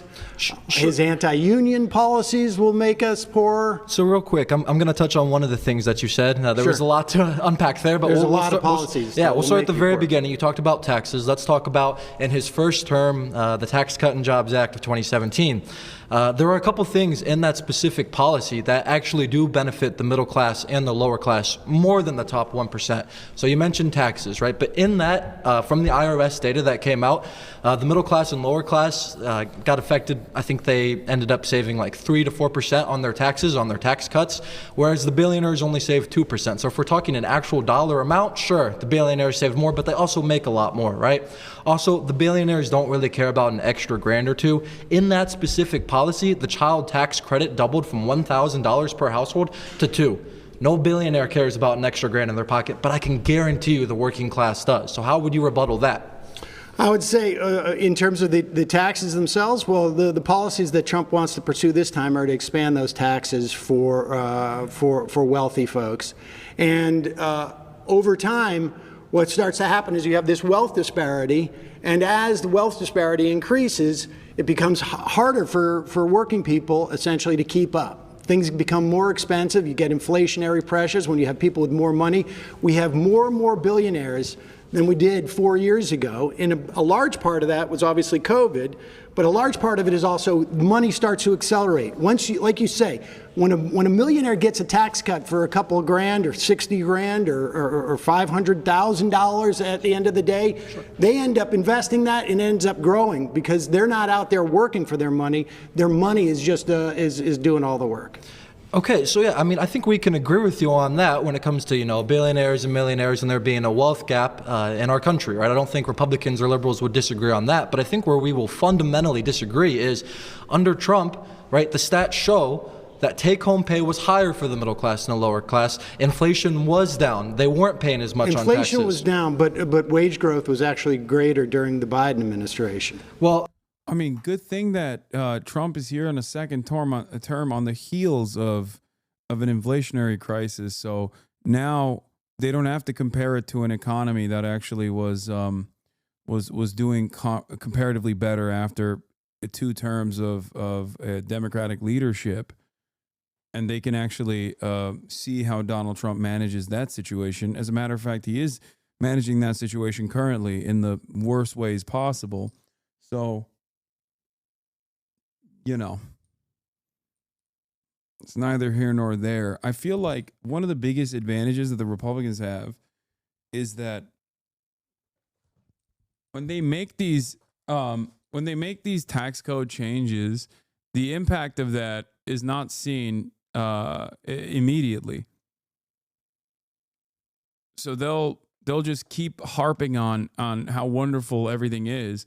Meanwhile, things are just getting marginally worse. And the only direction that we go towards is more tax cuts for the wealthy. It's like the problem that wealth inequality, mass layoffs, an affordability crisis is born out of all of these regressive policies that the Republicans and also sometimes liberals both implement. And then the solution to that problem, more of the same thing that caused the problem to begin with. Good stuff. I guess overall the question is, like, since the Reagan era, have Americans actually been better off overall or not? Sure, American productivity has skyrocketed. Sure, the GDP has grown. But is the 99% doing better overall? Or is the bottom 80% doing better overall than the top 10% of the wealthy in this country? The answer is no. Quality of life is down. Everything sucks. People don't have any confidence in their own futures. And there's got to be a reason for that.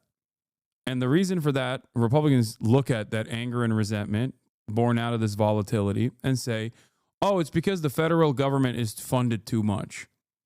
We should undermine it further. That's because due to COVID, when a lot of people lost jobs. No. I mean, I'm talking in percentage comparison between those 4 years and these past 4 years. Wage growth grew not from as a baseline on 2020, but I'm talking as a baseline from 2016. Interesting. Okay, well then another point that I want to talk on with you real quick is you talked about slashing government agencies, for instance, the Department of Government Efficiency. I'm sure you've heard about that a lot in the news. That's not a government agency. That's just some committee. It actually an executive order was signed to make Doge an official government agency as of less than a week ago. So yeah, It is an official government agency. It's not. Doge is not an official government agency. It just operates as like it operates under a Obama era agency. It's like supposed to be what is it, like the digital thing? So Doge is not a full government agency. Yeah, it reorganized an existing group within the executive office of the president to form Doge. Yeah. The U.S. Digital Service. Thank you. Obviously, we're talking about money. We want people to be able to afford a house. We want them to be able to afford to raise a family, right? As a young man myself, I want to be able to grow up in America and be able to afford food one day, right? I mean, I can now, but continue that. And at the way things are going, it's unsustainable for people on the left, people on the right, people in the middle. So we have to come to a common ground on how to fix that. What's unsustainable? The fact that cost of living is increasing year after year. What does Doge do to inhibit cost of living? Yeah, absolutely. So what Doge is going to do, the Department of Government Efficiency, is slash a lot of the federal spending, right? So what happens when the feds... What spending is going to get cut? So I'm getting there. 1 second, sir. So what's going to happen is the Department of Government Efficiency is going to slash a lot of federal spending. What happens is the government, Republicans, Democrats alike, spend a bunch of money that, excuse my language, but it's nonsense, right? They spend it out here, they spend it out there. Be more specific. Here, there. Are you talking about cutting defense? Because they're not going to cut defense. Well, for example, wait a second. Well, no. Let me finish. Okay. $175 billion to Ukraine, first and foremost. That was a bunch of nonsense. So we're going to talk about that, but we also have a bunch of other things in the Defense Department, as well as a bunch of DEI departments. Well, they're not touching, first of all, there are no DEI departments. That's completely false. Listen.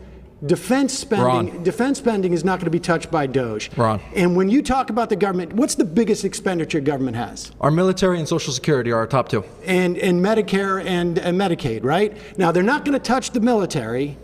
Are they going to cut Social Security? You're asking me like I'm part of Doge. No. Well, you're telling me that Doge is going to help everybody here. And I'm telling you, if they cut Social Security, everybody in here is going to get hit. Because these folks are going to have to pay for their parents because Social Security keeps 2/3. I think like being a leftist or even a liberal, really, and being surrounded by conservatives is like a nightmare where you're just like, dude, they're going to kill you. Like, don't jump in the fucking hot lava. And you're just like surrounded by people who are like, no, you don't understand. Like, they told me the hot lava is actually like a molten lava cake. And it's delicious. Like, I'm going to jump in the lava. Fuck you. And you're like, no, don't do it.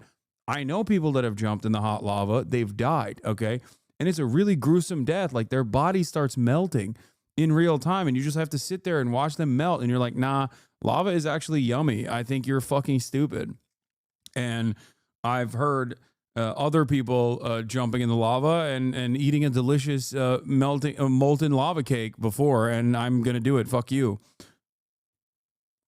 Like, that's what it feels like. You're just like, no, dude, your life is going to be worse. And he's right. He's like, they're actively destroying your future. Like, what remains of your future. The reason why you talk about the cost of living crisis and all this shit, like all these things that are harming you is directly born out of deregulation and causing so much wealth disparity. And you're just actively demanding more of it.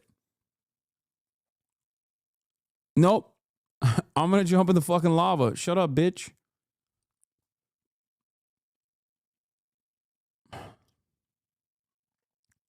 Two-thirds of our elderly out of poverty. So tell me what they're going to cut that's going to make it easier for Americans.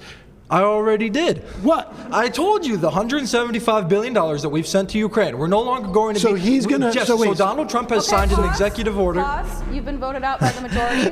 Thank you, sir. Donald Trump is going to stop giving money to Ukraine, and then guess what, dude? We're saved.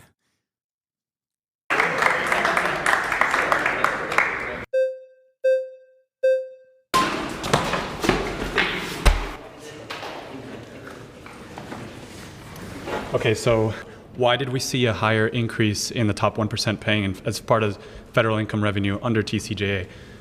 Why did we see a higher increase in the... So under TCJA, it was passed 2017, It was effective 2018.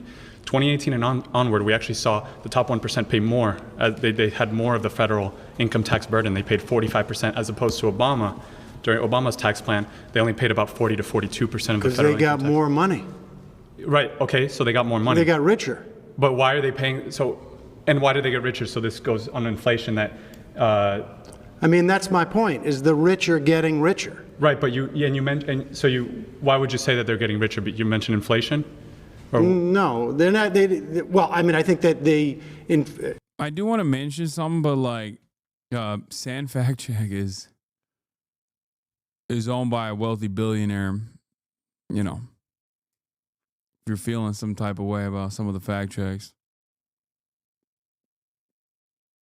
Anyway, in the first term of the Trump administration, the share paid by the top 1% ranged from 39% to nearly 46%, as opposed to under the Obama administration, the taxes paid by the top 1% ranged from 35 to 39.5%. Okay? That is because the wealthy, the top 1%, accumulated more wealth in the process. That hasn't even changed really. And that's probably going to still continue. If the bottom 99% have more wealth overall, they would contribute a higher percentage to, this is not individual tax burdens. Okay, this is not an effective tax rate. They're not talking, don't get tricked by these percentages. They're not talking about the effective tax rate to the individual in the top tax bracket. What they're talking about is what the 1%, the top 1% of wealth, and how much they paid in taxes overall, as an overall percentage of income tax. Okay? This is not an appropriate metric of the overall taxes that were accumulated in the process. And it is a very deceptive, underhanded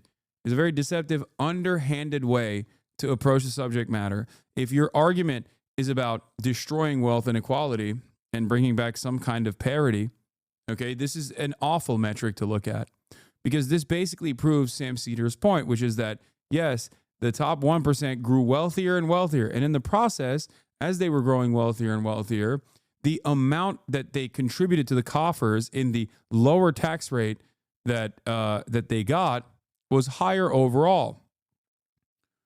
But the reality of the matter is, in terms of the effective tax rate at the end of the year for a wealthy person, that percentage is incredibly low and gotten even lower.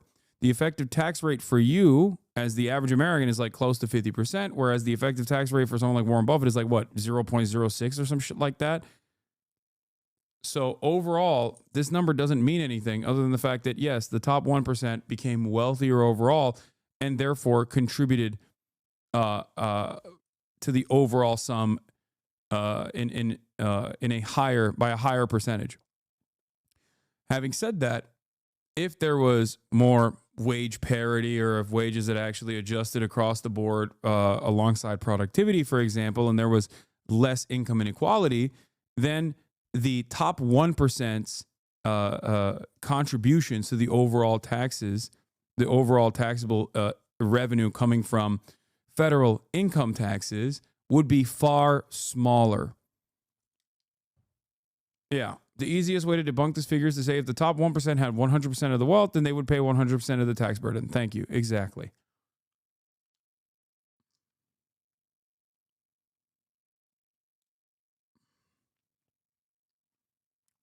Inflation? No, they're not. Well, I mean, I think that inflation, to the extent that there was money that wasn't a function of like logistics and other problems that we had during COVID, yeah, the rich got richer. Not all inflation is a function of monetary inflation. That's true, but when we look at COVID and we can see that they increased the money supply by 40%, they added $6 trillion, and you have a Federal Reserve System that's doing quantitative easing and pumping stimulus into the economy, you can attribute that to left-wing policy. The entire Federal Reserve System is Keynesian economics. Those are very left-wing. Well, I can tell you this: inflation went up in Western European countries at the same rate that it did. That had stimulus. No. They didn't have the same level of stimulus we did. No, they did. They absolutely did. They did. You can look at Japan. Yeah, I hear this topic all the time from the Democrats. They say, "Oh, inflation was global." Not true. China never went above 3% inflation during all of COVID, and they were actually they were under deflationary pressures. Japan, which is part of the G7, was also never had deflationary pressures. They never had inflation increase. The only countries that had inflation increase. In Western Europe, you Like could what see country? inflation. Well, you could England, Germany, they Italy, stimulated. France. They didn't stimulate as much as we did. It wasn't monetary inflation. If you look at the cost of goods and logistics that screwed up because of COVID. So let's look at the reason. All international trade, because we're the world reserve currency, is done in U.S. dollars. Because we experience it, domestic inflation was high. Dude, these fact checks are Wasn't coming in monetary so fast. In a study of advanced economies, the inflation rate at least doubled from early 2010 to early 2022 in 37 of the 44 countries. In 16 countries, the inflation rate quadrupled. Okay, so that's 1 point for Sam. Inflation. If you look at the second, all international trade, because we're the world reserve. China's annual inflation rate has been below 3% since May 2020. Japan suffered from economic stagnation from 1990s through 2021, resulting in deflation. It is often called Japan's lost decades. Japan is not an adequate comparison, and neither is China. Obviously, our economy is closer to Western European nations, which did see tremendous rates of inflation. Currency is done in U.S. dollars. Because we experience it, domestic inflation was high. So you're saying our inflation caused higher inflation in Europe? Absolutely, because that's not what economists say. Well, you can look at the facts. International trade is we have dollar-denominated international trade. All international trade is that's why we're the world reserve currency. You guys claim that the U.S. recovered faster than anybody else. It's like, well, it did. It's because we have a privilege of being the world reserve currency, and we export our inflation. Like the strength. We export our inflation. Yeah, and let me explain that. Let me explain that the U.S. dollar is the most safe asset in the world. In times of great crisis and great volatility, like COVID crisis, everybody turns to the dollar. Sure. Many currencies are tied to the dollar.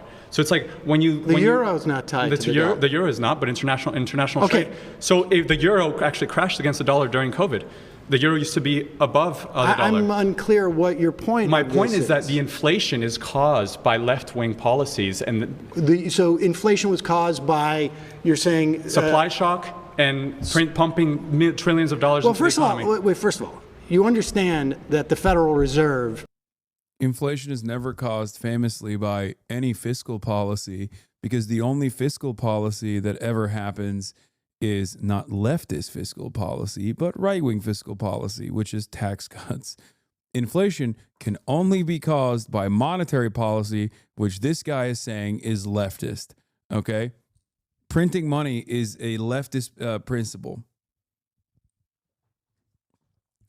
That's it. Tax cuts are also inflationary, but of course he won't recognize that, or he won't mention that, because that would undercut the point that he's trying to make, which is that leftist policies are what is causing inflation. Yeah, famous socialist Jerome Powell and his fucking and his inflationary policies.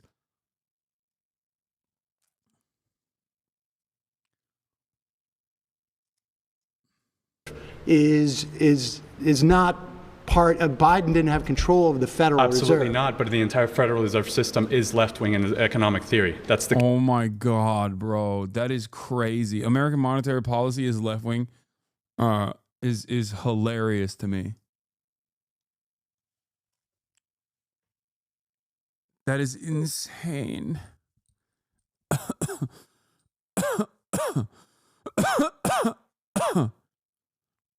JD Powell equals JD Pond.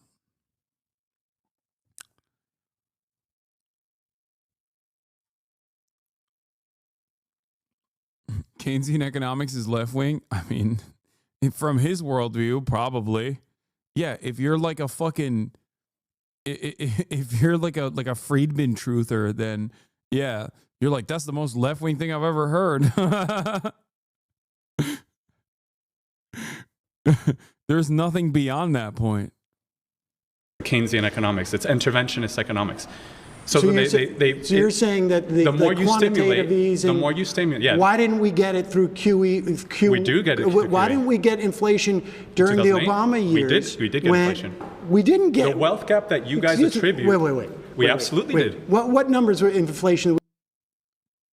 From 2008 to 2014, the Federal Reserve did quantitative easing, buying up treasuries to increase the money supply. Okay.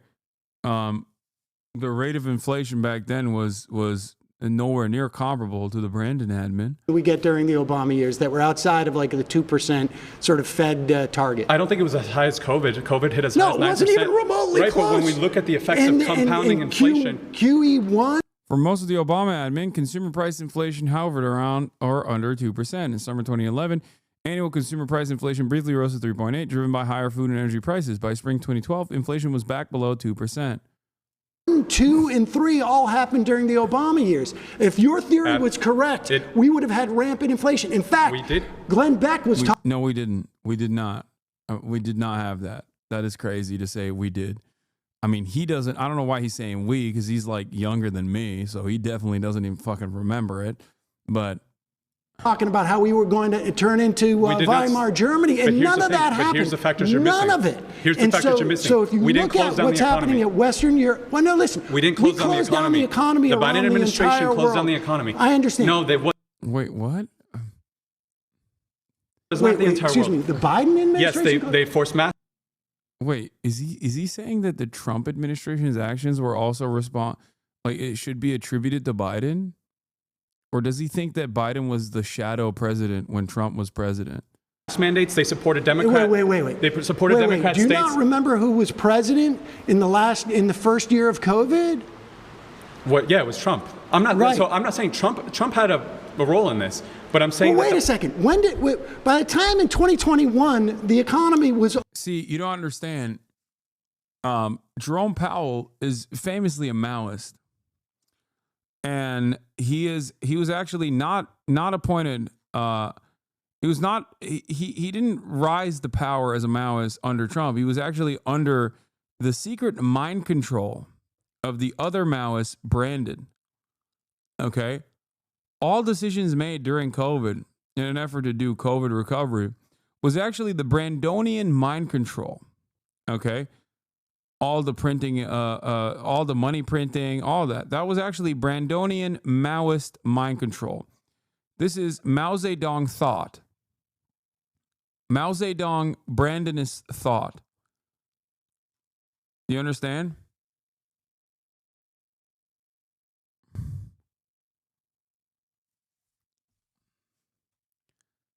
That's how it works.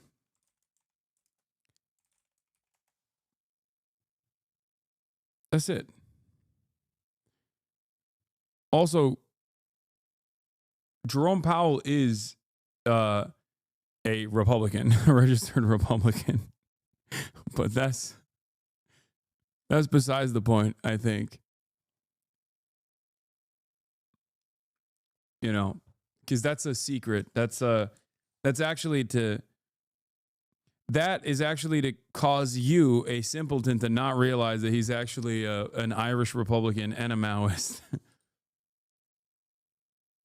And the appointment was actually Trump that was also under the mindset of Maoist Brandonist thought when he was doing shutdowns. Opening back up. Yes, the economy. All of what you're talking about. No thanks to the Democrats. Well, okay, the Democrats wanted to keep it closed. Okay. Okay, you can talk about hypothetically what the Democrats want, but it's not hypothetically. We can look at we can look at their mandates. We can look at them closing down. The economy closed down in 2020, March of 2020. Well, okay, sure. Donald Trump was president. Pause. You've been voted out by the majority. Please return to your seat. Good job.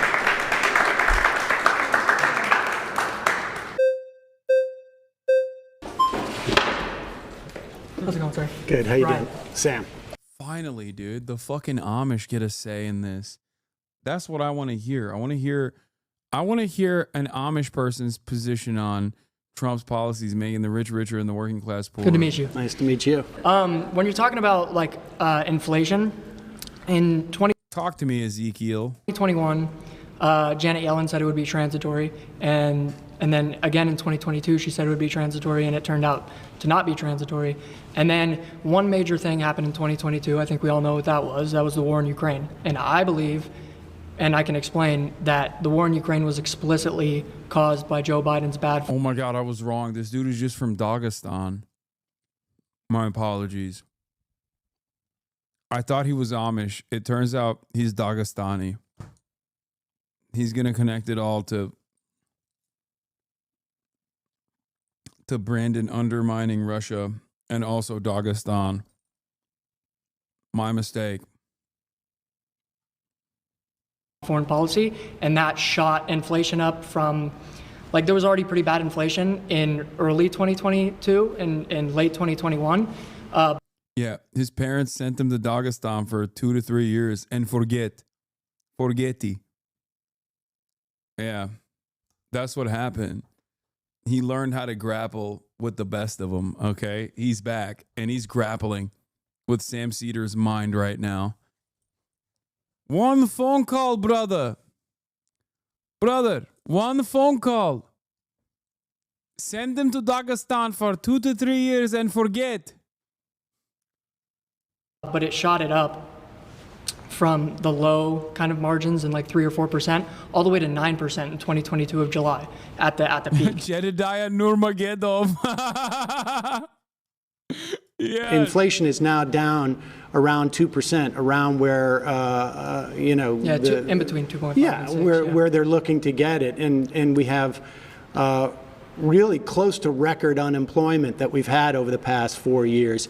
But how does this have to do with Trump's policies not making the richer richer and the rest of us poor? Okay, so what I was just explaining with, I was going to get into oil prices. So oil prices skyrocketed in 2022 because in 2021, when Biden got into office, he shut down our Keystone pipeline, shut down all new oil and gas leases in America.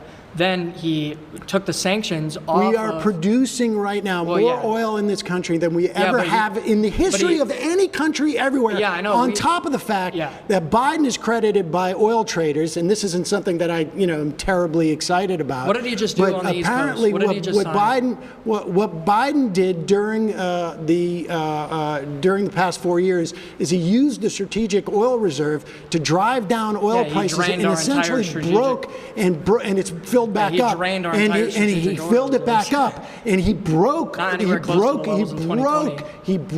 negotiating power and the price setting power by oil countries across the world. Really, I mean, oil traders hail him for doing this, and frankly, I don't think it's that impressive. But let's talk about what Trump's policies are. We only have a little bit of time left, but I was getting to that. So oil prices in 2021, Biden took all the sanctions off of the pipeline in Russia, and the pipeline in Russia ran straight through Ukraine originally, and he knew that if he invaded Ukraine would destroy the pipeline, and his economic success would be destroyed in Russia.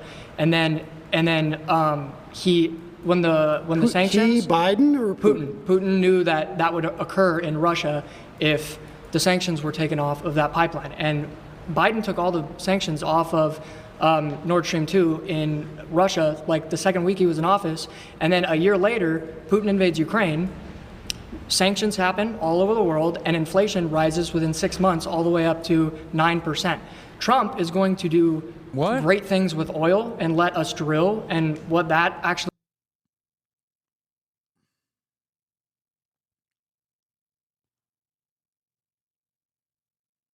I don't know if there's any way to have a conversation with this person, because he's just making a lot of assumptions about what Trump will do, and also fantasizing about how the things that he's assuming Trump will do will end up being very positive. He also said that,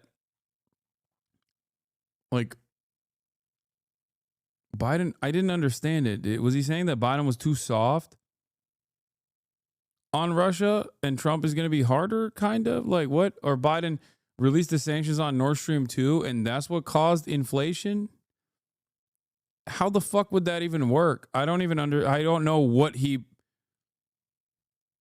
Like, I don't understand. Or is he saying that Biden was conspiring with... he was conspiring with Vladimir Putin? What? Actually does for the like economy. I say, we are producing more oil in this country than any country in the history of the world. What executive order did Biden just sign to have to do with offshore drilling in the East Coast? He stopped it. Yeah. Really dumb idea. We're about to begin a new... Well, so you want to go beyond even the record-breaking thing? Yes, I want to become energy independent. Climate? And that lowers inflation. We're going to sell this oil. Better. We don't use the oil. We sell it. We sell getting it. money in the pockets of American citizens. We sell it. Well, how is that oil getting to the pocket of American citizens? Because when you lower the prices of oil, that lowers the prices of all products. I understand that the inflationary prices effect of energy. But the fact of the matter is, they're just going to sell it. Yeah, we're going to sell it. Yeah, so we're going to. You want to produce even more oil than we are now. Yes. And you don't think climate change is going to impact? No. You don't believe in climate change? Well, that's a whole nother discussion, but no. Well, I mean, it's sort of the same discussion. Yeah, no, I believe that climate change is, well, there's obviously an element of climate change that is partially true, but lowering or Which part of it? Raising man-made raising temperatures by 1 to 2 degrees Celsius in the next 150 years isn't necessarily a detriment to society. Human beings. You don't think so? He's like, yes, back in my home country, Dagestan, it's no problem. It rains, it's snow, not so much snow is good. I learned how to wrestle. It's very good. Now I wrestle outside. No more snow in mountain. In Dagestan, it's fine. A little bit. It's a little bit, 2.5 centigrade. Up there, high in the mountain, it's very cold. Lots of snow. No more snow after climate change. It's very good for me. No, human beings are very good at innovation, and we can build seawalls, and we can create carbon what technology. What kind of seawall are you going to build? What the fuck?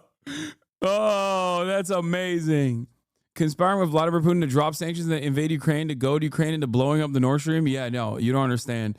His mind works in a mysterious way. He has gotten... Now I do believe he got choked out in Dagestan far too much and lost oxygen to his brain for far too long. And that's why he's making up these insane statements. He's also popped off so hard, people aren't even hitting the red flag right now because they're just like, where is this going to go? Amazing.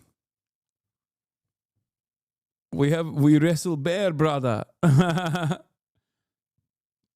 Miami. What are you going to do about when we get? I'm talking about the economy right now, which if we get back on topic. All right, guys. Sorry, time's up. I let you go no problem. longer.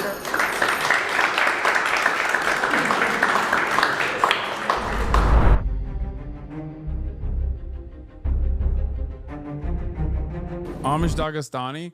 First, I thought it was Amish, but then he started talking about how Biden and Vladimir Putin were doing a grand conspiracy to invade Ukraine together. Then I was like, maybe he's Dagestani. I choose Ben because he let me lecture him about Social Security.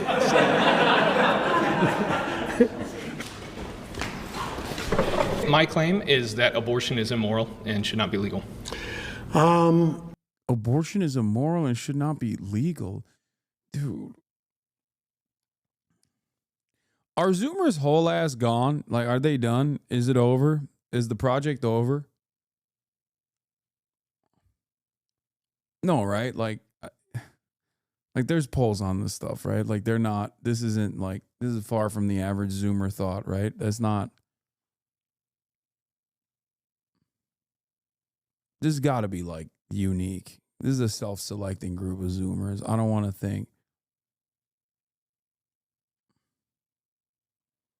But that's a boring fact versus fiction debate. It requires nothing to back up its claim. It's free.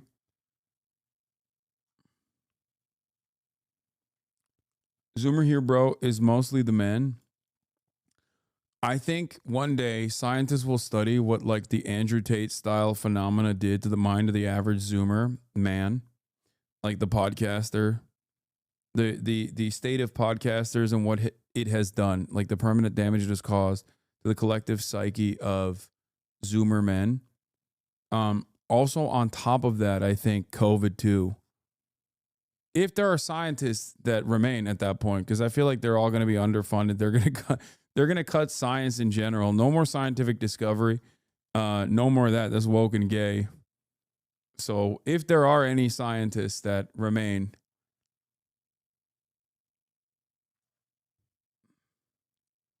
Joe Rogan, Andrew Tate, COVID. Yeah, it's podcasts, dude. I think podcasts have done like lead poisoning levels of damage to the minds of Zoomer men. Yeah, I disagree because largely because I think the primary rights that we have under a society should belong to the person, and I don't believe a fetus is a person. Okay, okay. So that's very interesting. You don't believe the fetus is a person. When do you think that it gains personhood, in your opinion? Would you agree it's a human life, at least? Yeah, I guess. I don't care about this. I just think that like a philosophical debate about personhood is unproductive, especially when you're talking about the legislative agenda. Okay? Like that's not how legislation works. You can't, like, having a philosophical conversation about personhood is fine and dandy, but the moment that you actually let that philosophical conversation or disagreement set the legislative agenda for what people can and can't do to themselves in their own bodies, well, that's when we got problems. Okay? You can't, like, it's ridiculous. You don't know. I don't know. It doesn't matter. It's supposed to be about harm reduction. And obviously, making a woman carry a pregnancy to term is causing great harm to an existing human being with life experience, with loved ones and whatnot. It's a tremendous amount of harm that you're forcing upon the carrier. It's ridiculous. And the legislation that comes along with that, like the restrictions that come along with that, actually are incredibly consequential, incredibly damaging, because there's plenty of people that even this fucking dipshit would agree should be able to get a right, should be able to get an abortion, like medical intervention that is an absolute necessity. That's who is being harmed at the end of the day. I also do think, jokingly, that if a little pill can fucking X out the fetus and you just like kind of pee it out, you know, you just kind of bleed it out, then, you know, that's not a life. I'm sorry. It's barely a life when it's outside of the fucking womb. You know what I mean? That's it. That's a weak ass baby. Skill issue. You know what I mean? Like, what are we talking about? You got a fucking no womb, no opinions, please and thank you. Okay, these are two dudes having a conversation about abortion, and a third dude that's also, you know, looking at the conversation that these two dudes are having. Everyone's a dude. Everyone's a dude. If you can eat a pill, by the way, someone said good stop joke, and that's crazy to say because the whole eating a pill and pissing out the baby is like a thing that I've been saying for years. Okay, that's not a Stavros joke. You probably haven't been here for long enough to hear me say this.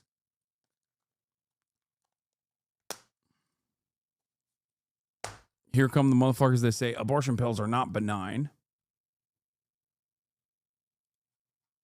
Okay.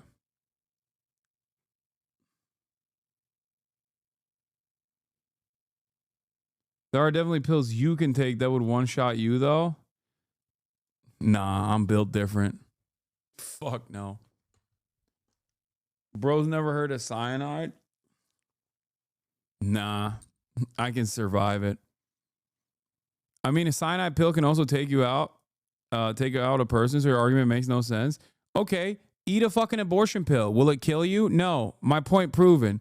Yes, there's obviously poison pills like cyanide that could fucking kill the average person, but we're not talking about that. We're talking about a pill that specifically causes something that is not a full fleshed out fucking human being to basically turn into dust inside of the womb. Okay. If you're like this big, if you're this fucking big, okay, and your carrier eats a pill and you're a clump of cells and you turn into a fucking a heavy flow period magically over the course of fucking 24 hours, then you weren't a human being. What the fuck are we talking about? I'm sorry. The comparison to cyanide pills are fucking stupid, okay? I will eat abortion pills for breakfast.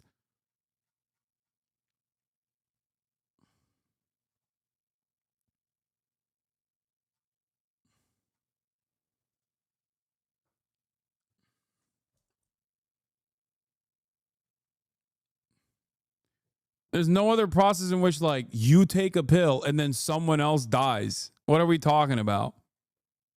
You're on a good point. Stop losing what you actually mean.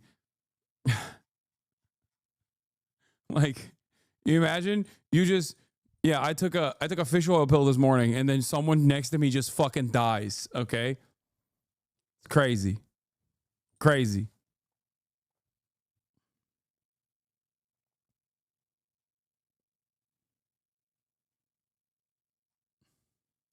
You could say that. I mean, yes, I think that's, I mean, largely, I think that claim is largely like, it's not relevant to the way that I think about it. I think about it in terms of personhood. I mean, I think like, you know, life exists all around us. And not human, I mean, human life, but life. not like, there's Right. not human life in a tree, correct? Right, correct. So And it's human life. It's human life. But it's not a person? It's not a person. At which point does it gain personhood and gain the value of being a human? Well, I think it becomes a person when it's born. Why? So 5 seconds prior, it's not born yet, not person. 5 seconds after exits the birth canal, person. Is there a magical? Yeah, I hate this. I hate that there's a magical distinction. Like, who cares, man? No. It just doesn't matter. This is not how we do legislation, okay? This is why the argument is so fucking dumb. Fuck it. I don't think it's a person after it's born, okay? How about that? How about that, bitch? What are you going to say about it? Dumbass baby can't make a sandwich. Dumbass baby can't hold a fucking conversation. Get the fuck out of here. Baby is not a person until like 5 or 6, okay? I don't want to hear no Google Gaga ass bullshit either. How about that? Yeah, can't hold his dumbass head up. The hell? Got a soft spot? Literally has a soft spot. As a button, okay? All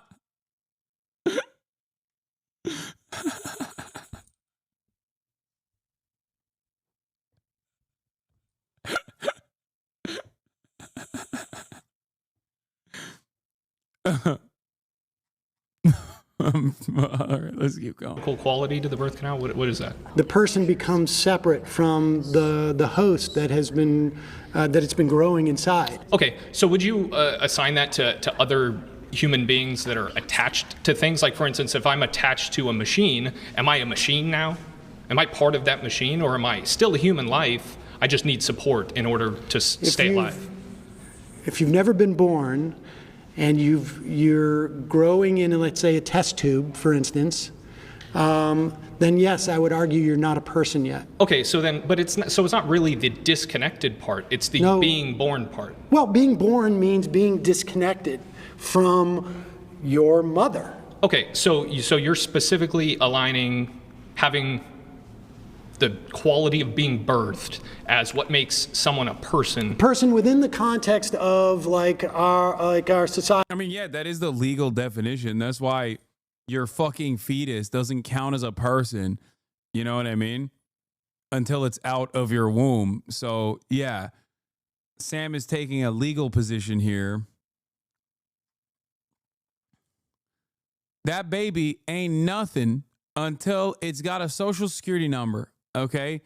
Sorry, I don't make the rules. You know who does? The federal fucking government. You feel me? Yeah, no, your votes don't count as 2. There's no babies being counted in the fucking census. Get the fuck out of here. Yeah, no certificate, not a person. That's it.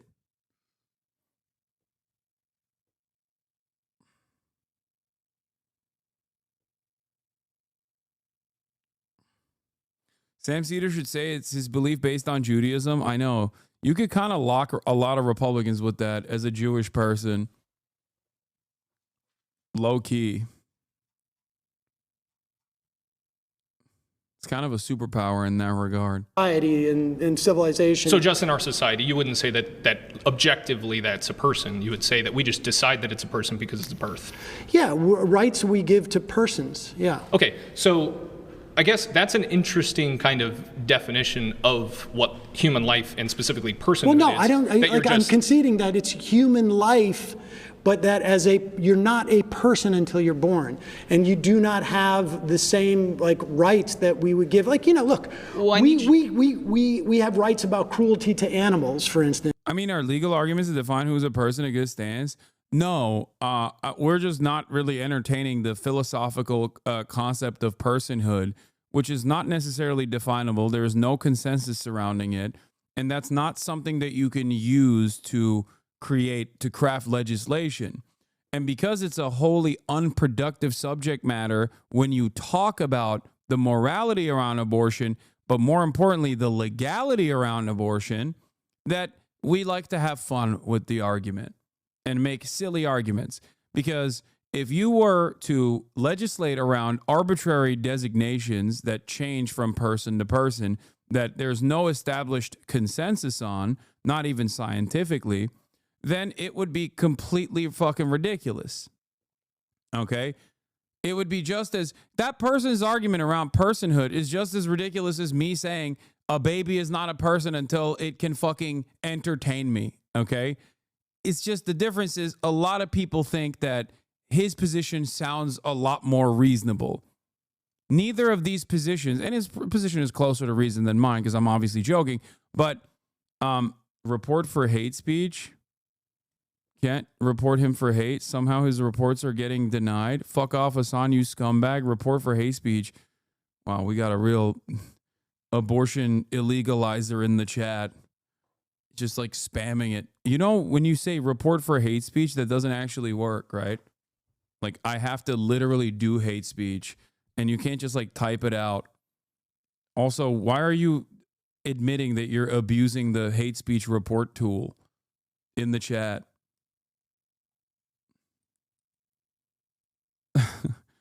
Are you a baby? Am I doing hate speech against babies? You might be mentally stunted like a baby. Did somebody poke your soft spot? Is that what happened?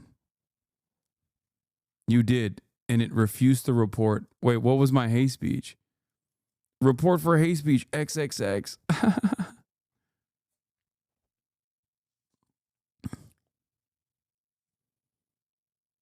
The only fun position is supporting recreational abortion at all stages of life. Agreed. But did that previous chatter understand my point? Which is that if you're advocating for the legality or illegality of abortions, then the conversation can't be centered around concepts such as personhood. Okay? It can't.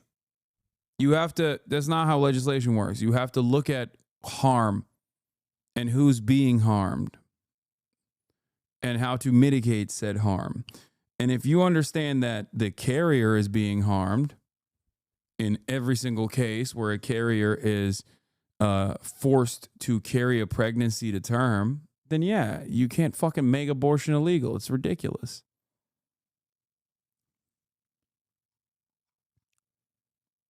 I asked this person what my hate speech was, and he just said, you did, and it refused to report. I want to know what he thinks I said that was hate speech.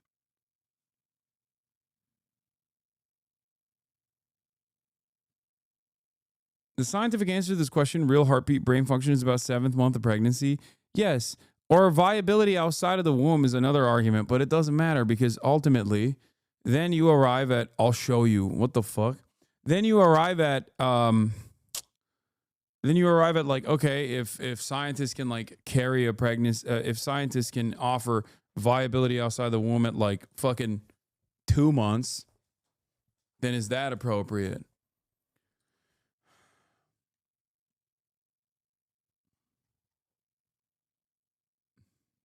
I'll show you.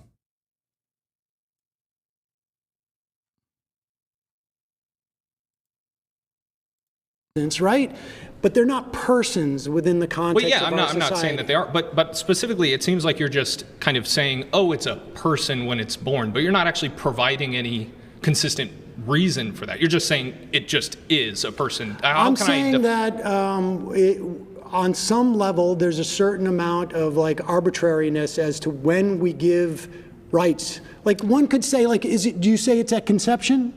Sure, yeah. So IVF, in other words, would have to be illegal under your principle, because I mean, I'm not sure that I would agree with IVF in that case. It really depends on the particulars in that case. But I believe. Well, what do you mean? Why? What do you mean? It depends on the particulars. What the fuck? What particulars? IVF is a literal fertilized egg. There's literally baby genocide happening inside of test tubes on a regular basis. Hello? You can't. Like, what? This is the problem. These guys don't have any sort of fucking moral consistency anyway. At least I admit, I'm like, I don't know when a fucking person is a person. I don't give a shit. You know what I mean? I don't want like random women to have to carry pregnancies to term, because I understand that that process is sometimes deadly, you know?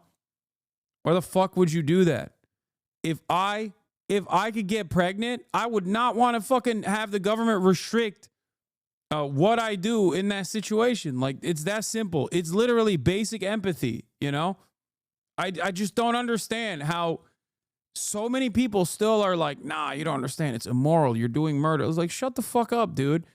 You're the one who's advocating the murder migrants coming in to the country without proper paperwork. And you're over here talking about having a whole ass thing inside of you growing, sucking up your life force and shit. Because that's the difference between someone who wants to have a pregnancy versus someone who wants to have an abortion. That's the difference. It's up to the fucking carrier. The moment that they don't want to have this fucking pregnancy, it's literally an invasive force on you. It's so stupid. It makes no sense to me. These guys literally are like, oh, if someone breaks into my house, they're about to suck lead, okay? Meanwhile, you're literally also simultaneously advocating for the government to be like, not even like someone breaking into your house, someone growing inside of you. And you just have to fucking possibly die in the process of giving birth to this thing. Like, get the fuck out of here. Yeah. This guy, by the way, instead of showing me, just said that I agree with. I think they meant I agree with your statements about abortion. We're slowly bringing this chatter back to life. He's slowly recognizing that I wasn't doing hate speech. I was really excited to see what he considered to be me doing hate speech.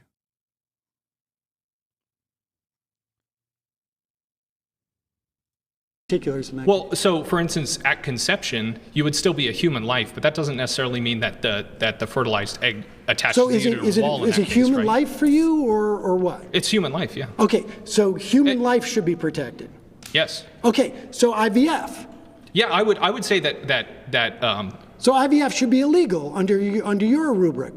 No. So they're human lives, correct? The IVF is when the egg and the sperm in that and then they're supplanted. Yes. Is it when is it human life? As soon as it has unique human DNA, that's a human life. Okay, so it's a new human, correct? Now in the IVF process, there's stuff that gets thrown out. Like, yes. You would consider that murder. I'm not even defending IVF or going against it. I'm specifically saying abortion. That was my claim, right? I'm not going to argue IVF. But isn't that abortion under your principle? I would say if you get rid of human life after conception, I don't think that's moral. I'm not going to argue the IVF particulars because that's not what my claim was, right? When we're talking about laws, right? Because you want to outlaw abortion. Yes. Correct? Okay. When we're talking about laws, it's not just morality when we form public policy around and create laws. Not just, but it should be moral, correct? Well, I mean, I think like your definition of what constitutes moral and mine are different. For instance, I would prefer, in a perfect world, not to have abortion on demand until, up until birth, right? Sure. In a perfect world. However, we know in practice that when you start to restrict things, like say, only in the threat of life to the woman, let's say, that's the only way we're going to allow abortions, right? When you start to have these exceptions, they're in practice, they don't work. Because when your life is in jeopardy and you come into a hospital, the doctor doesn't see a bulb that shows up above you and say, like, your life is in jeopardy. It's always a subjective assessment. And what does life in jeopardy, hold on, what does life in jeopardy mean? Does it mean a 30% chance of death? Does it mean a 50%, a 70%, or a 20%? That's why we now have women who are dying, because doctors are afraid to perform abortions on them. That's true. Are you referencing, just because some doctors misread plain text doesn't mean that that it's when you all of a sudden that life is less valuable or more valuable. No. It means that you are subjecting the woman to more risk, and it's impossible. These exceptions are they're canards. No, when you oppose a law, it is not just about morality, it's in practice. Sure, in practice, I understand that. You cannot do this without sacrificing women. There we go. Bringing it back. That's how laws are written, or at least in theory, that is how laws are supposed to be written. Okay? That's it. That's why so many Republicans that go abortion is murder are like, but also in cases of incest, it's not murder any longer. Why? It's still fucking murder, dumbass. Why are you lying? If you truly believe that it's murder, and you should not believe in IVF. You should make IVF illegal. You should literally fucking advocate to force pregnancies born out of pedophilic rape and incest and make these little girls carry pregnancies to term. The reason why you don't advocate for that is because you understand that there are exceptions. And the reason why you understand that there are exceptions is because it's not fucking murder. Deep down inside, you also understand you just don't care about what happens to women broadly. And that's the reason why you're like, okay, it's murder sometimes. I hate it. I hate that. It's just, you said abortion is immoral and should not be legal because you think it's murder, but you don't actually think it's fucking murder. There are some who do, but those people are fucking real freaks. What do you mean? Oh, well, abortion is murder, but sometimes murder is awesome? Okay, what a fucking stupid position you have. I guess, I guess you don't think it's murder then. Like, what?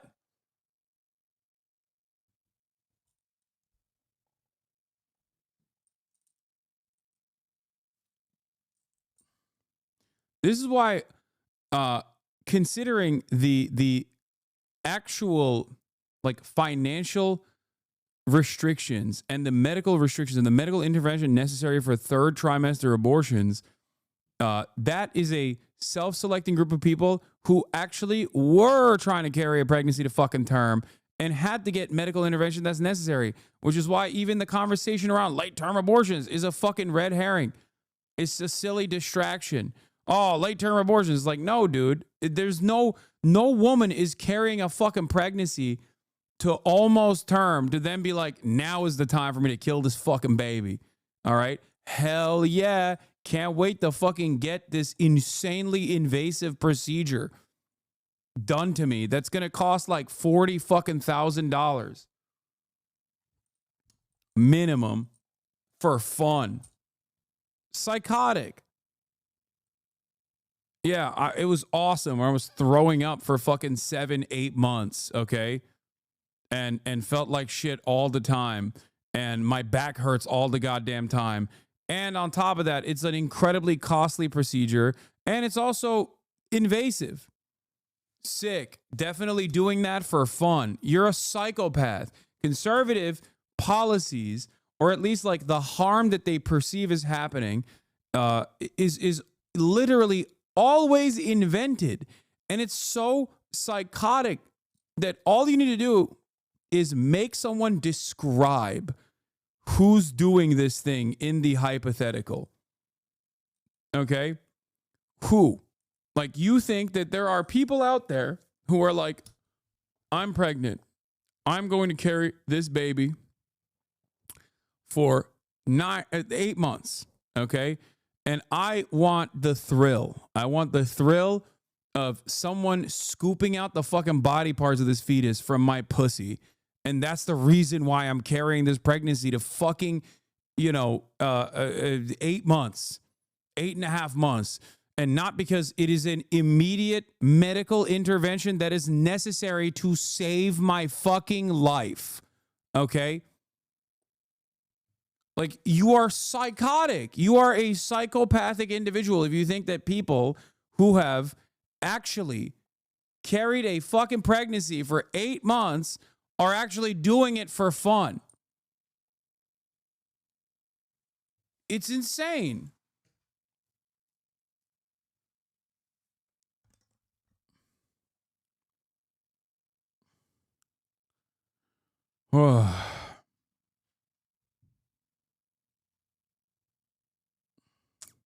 Women's lives because what of about your the unborn morality. children, though? Because let's go back to your born Unborn thing. children So let's say are not persons, you have a 9-month. and the mother has more rights, in my mind, than the unborn child. Yeah, that's a claim that you can make. But so a 9-month birthed child, or just 9 month and just now born, it's a newborn baby. A 5-month could be emergency C-section and could be birthed, right? Let's say they don't do that. What's the difference between the arbitrary choice of taking that child out of the womb at 6 months or 5 months? Why don't we take all children what I'm out saying, at 5 months? what I'm saying is that the personhood just because of birth runs into a problem where it starts to say, All right, guys. well, My dad would say it's because the woman is being irresponsible. What is your dad saying? What, like, that doesn't, so your dad, honest to God, is like, no, a woman is such a dumb broad. This woman, this hypothetical woman is such a dumb broad and so vicious that they literally fuck their body up for 8 months just to all of a sudden remember that they're pregnant. Like, what is the argument there? It just doesn't make sense. Do you understand? Third trimester abortions are incredibly fucking rare. And the only reason as to why it happens is due to a medical necessity. Okay? Some kind of, first of all, there's no place where, even when they say no exception, third trimester abortions, okay? Because there are some states where they say there are no exceptions. Like, you can get a third trimester abortion. Okay? Those people are still locked out of that process when those people are still locked out of that process due to the financial and medically invasive procedure of getting a fucking abortion. Okay? No one is actually doing that unless there is severe harm to the carrier. There's no reason to try and legislate that by being like, nah, it's actually illegal until there's a medical necessity. Because in the process of legislating third trimester abortions, okay, we're not even talking about fucking, second trimester or, the first trimester where like 90% of abortions happen anyway, where you take a pill, boom, okay, heavy flow period, it's dead, okay? This is not a real thing, okay? It's this fucking big. Get the fuck out of here. But like, if you're talking about legislating third trimester abortions, for example, you are creating unnecessary paperwork and unnecessary hurdles for doctors to fucking clear, okay? And in the process of clearing these unnecessary hurdles, doctors are sometimes going to refuse to do an abortion on someone who needed it. And in the process, the carrier is going to fucking die. Now the kid is dead and the carrier is dead. Good job. That's how it works. So in order for random people to not fall through the cracks, I say there's really no reason to try and legislate this shit. It's just you're only doing it to make yourself feel better. Like you're actually stopping something that is not actually happening. And in the process, because you've invented a problem in your mind, and now you made it everybody else's issue.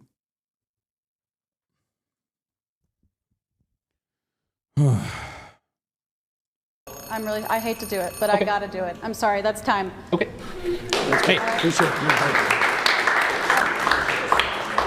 I'm glad I was here was interesting. It was, I know my questions were more sort of policy oriented, I think, than maybe folks anticipated here, and I was a little bit surprised that there wasn't many people here who could address the policies. They were very, very sure of themselves as to why they voted for Trump, but a lot of it was sort of not material in any way. So there was stuff that conservatives were saying today that I fundamentally disagreed with my entire heart, but at the end of the day, we're still part of the conservative movement. So I think there are people that I disagreed with, there are people that I completely did agree with, but the cool thing about this new conservative movement. Yeah, there's also the other side of this, by the way, which is obviously legal restrictions on abortions don't actually make abortions more rare. It just makes them more dangerous because guess what? At the end of the day, it's still up to the fucking carrier.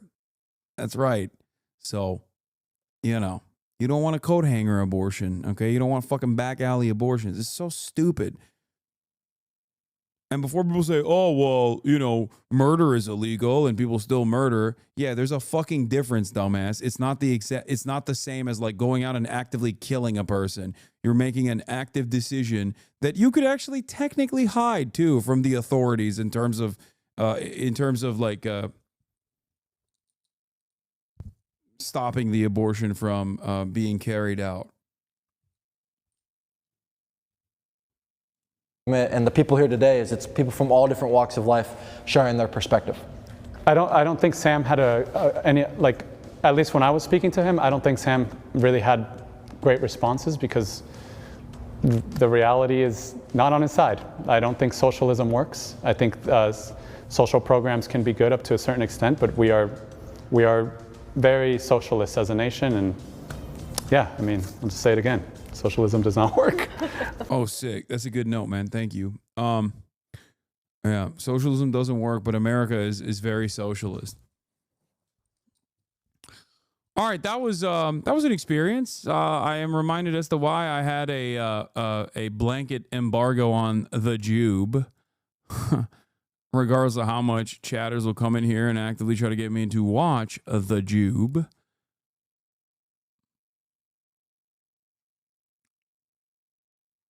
But that was rough. And it's funny because the Jew video was peak DEI. Oh my God.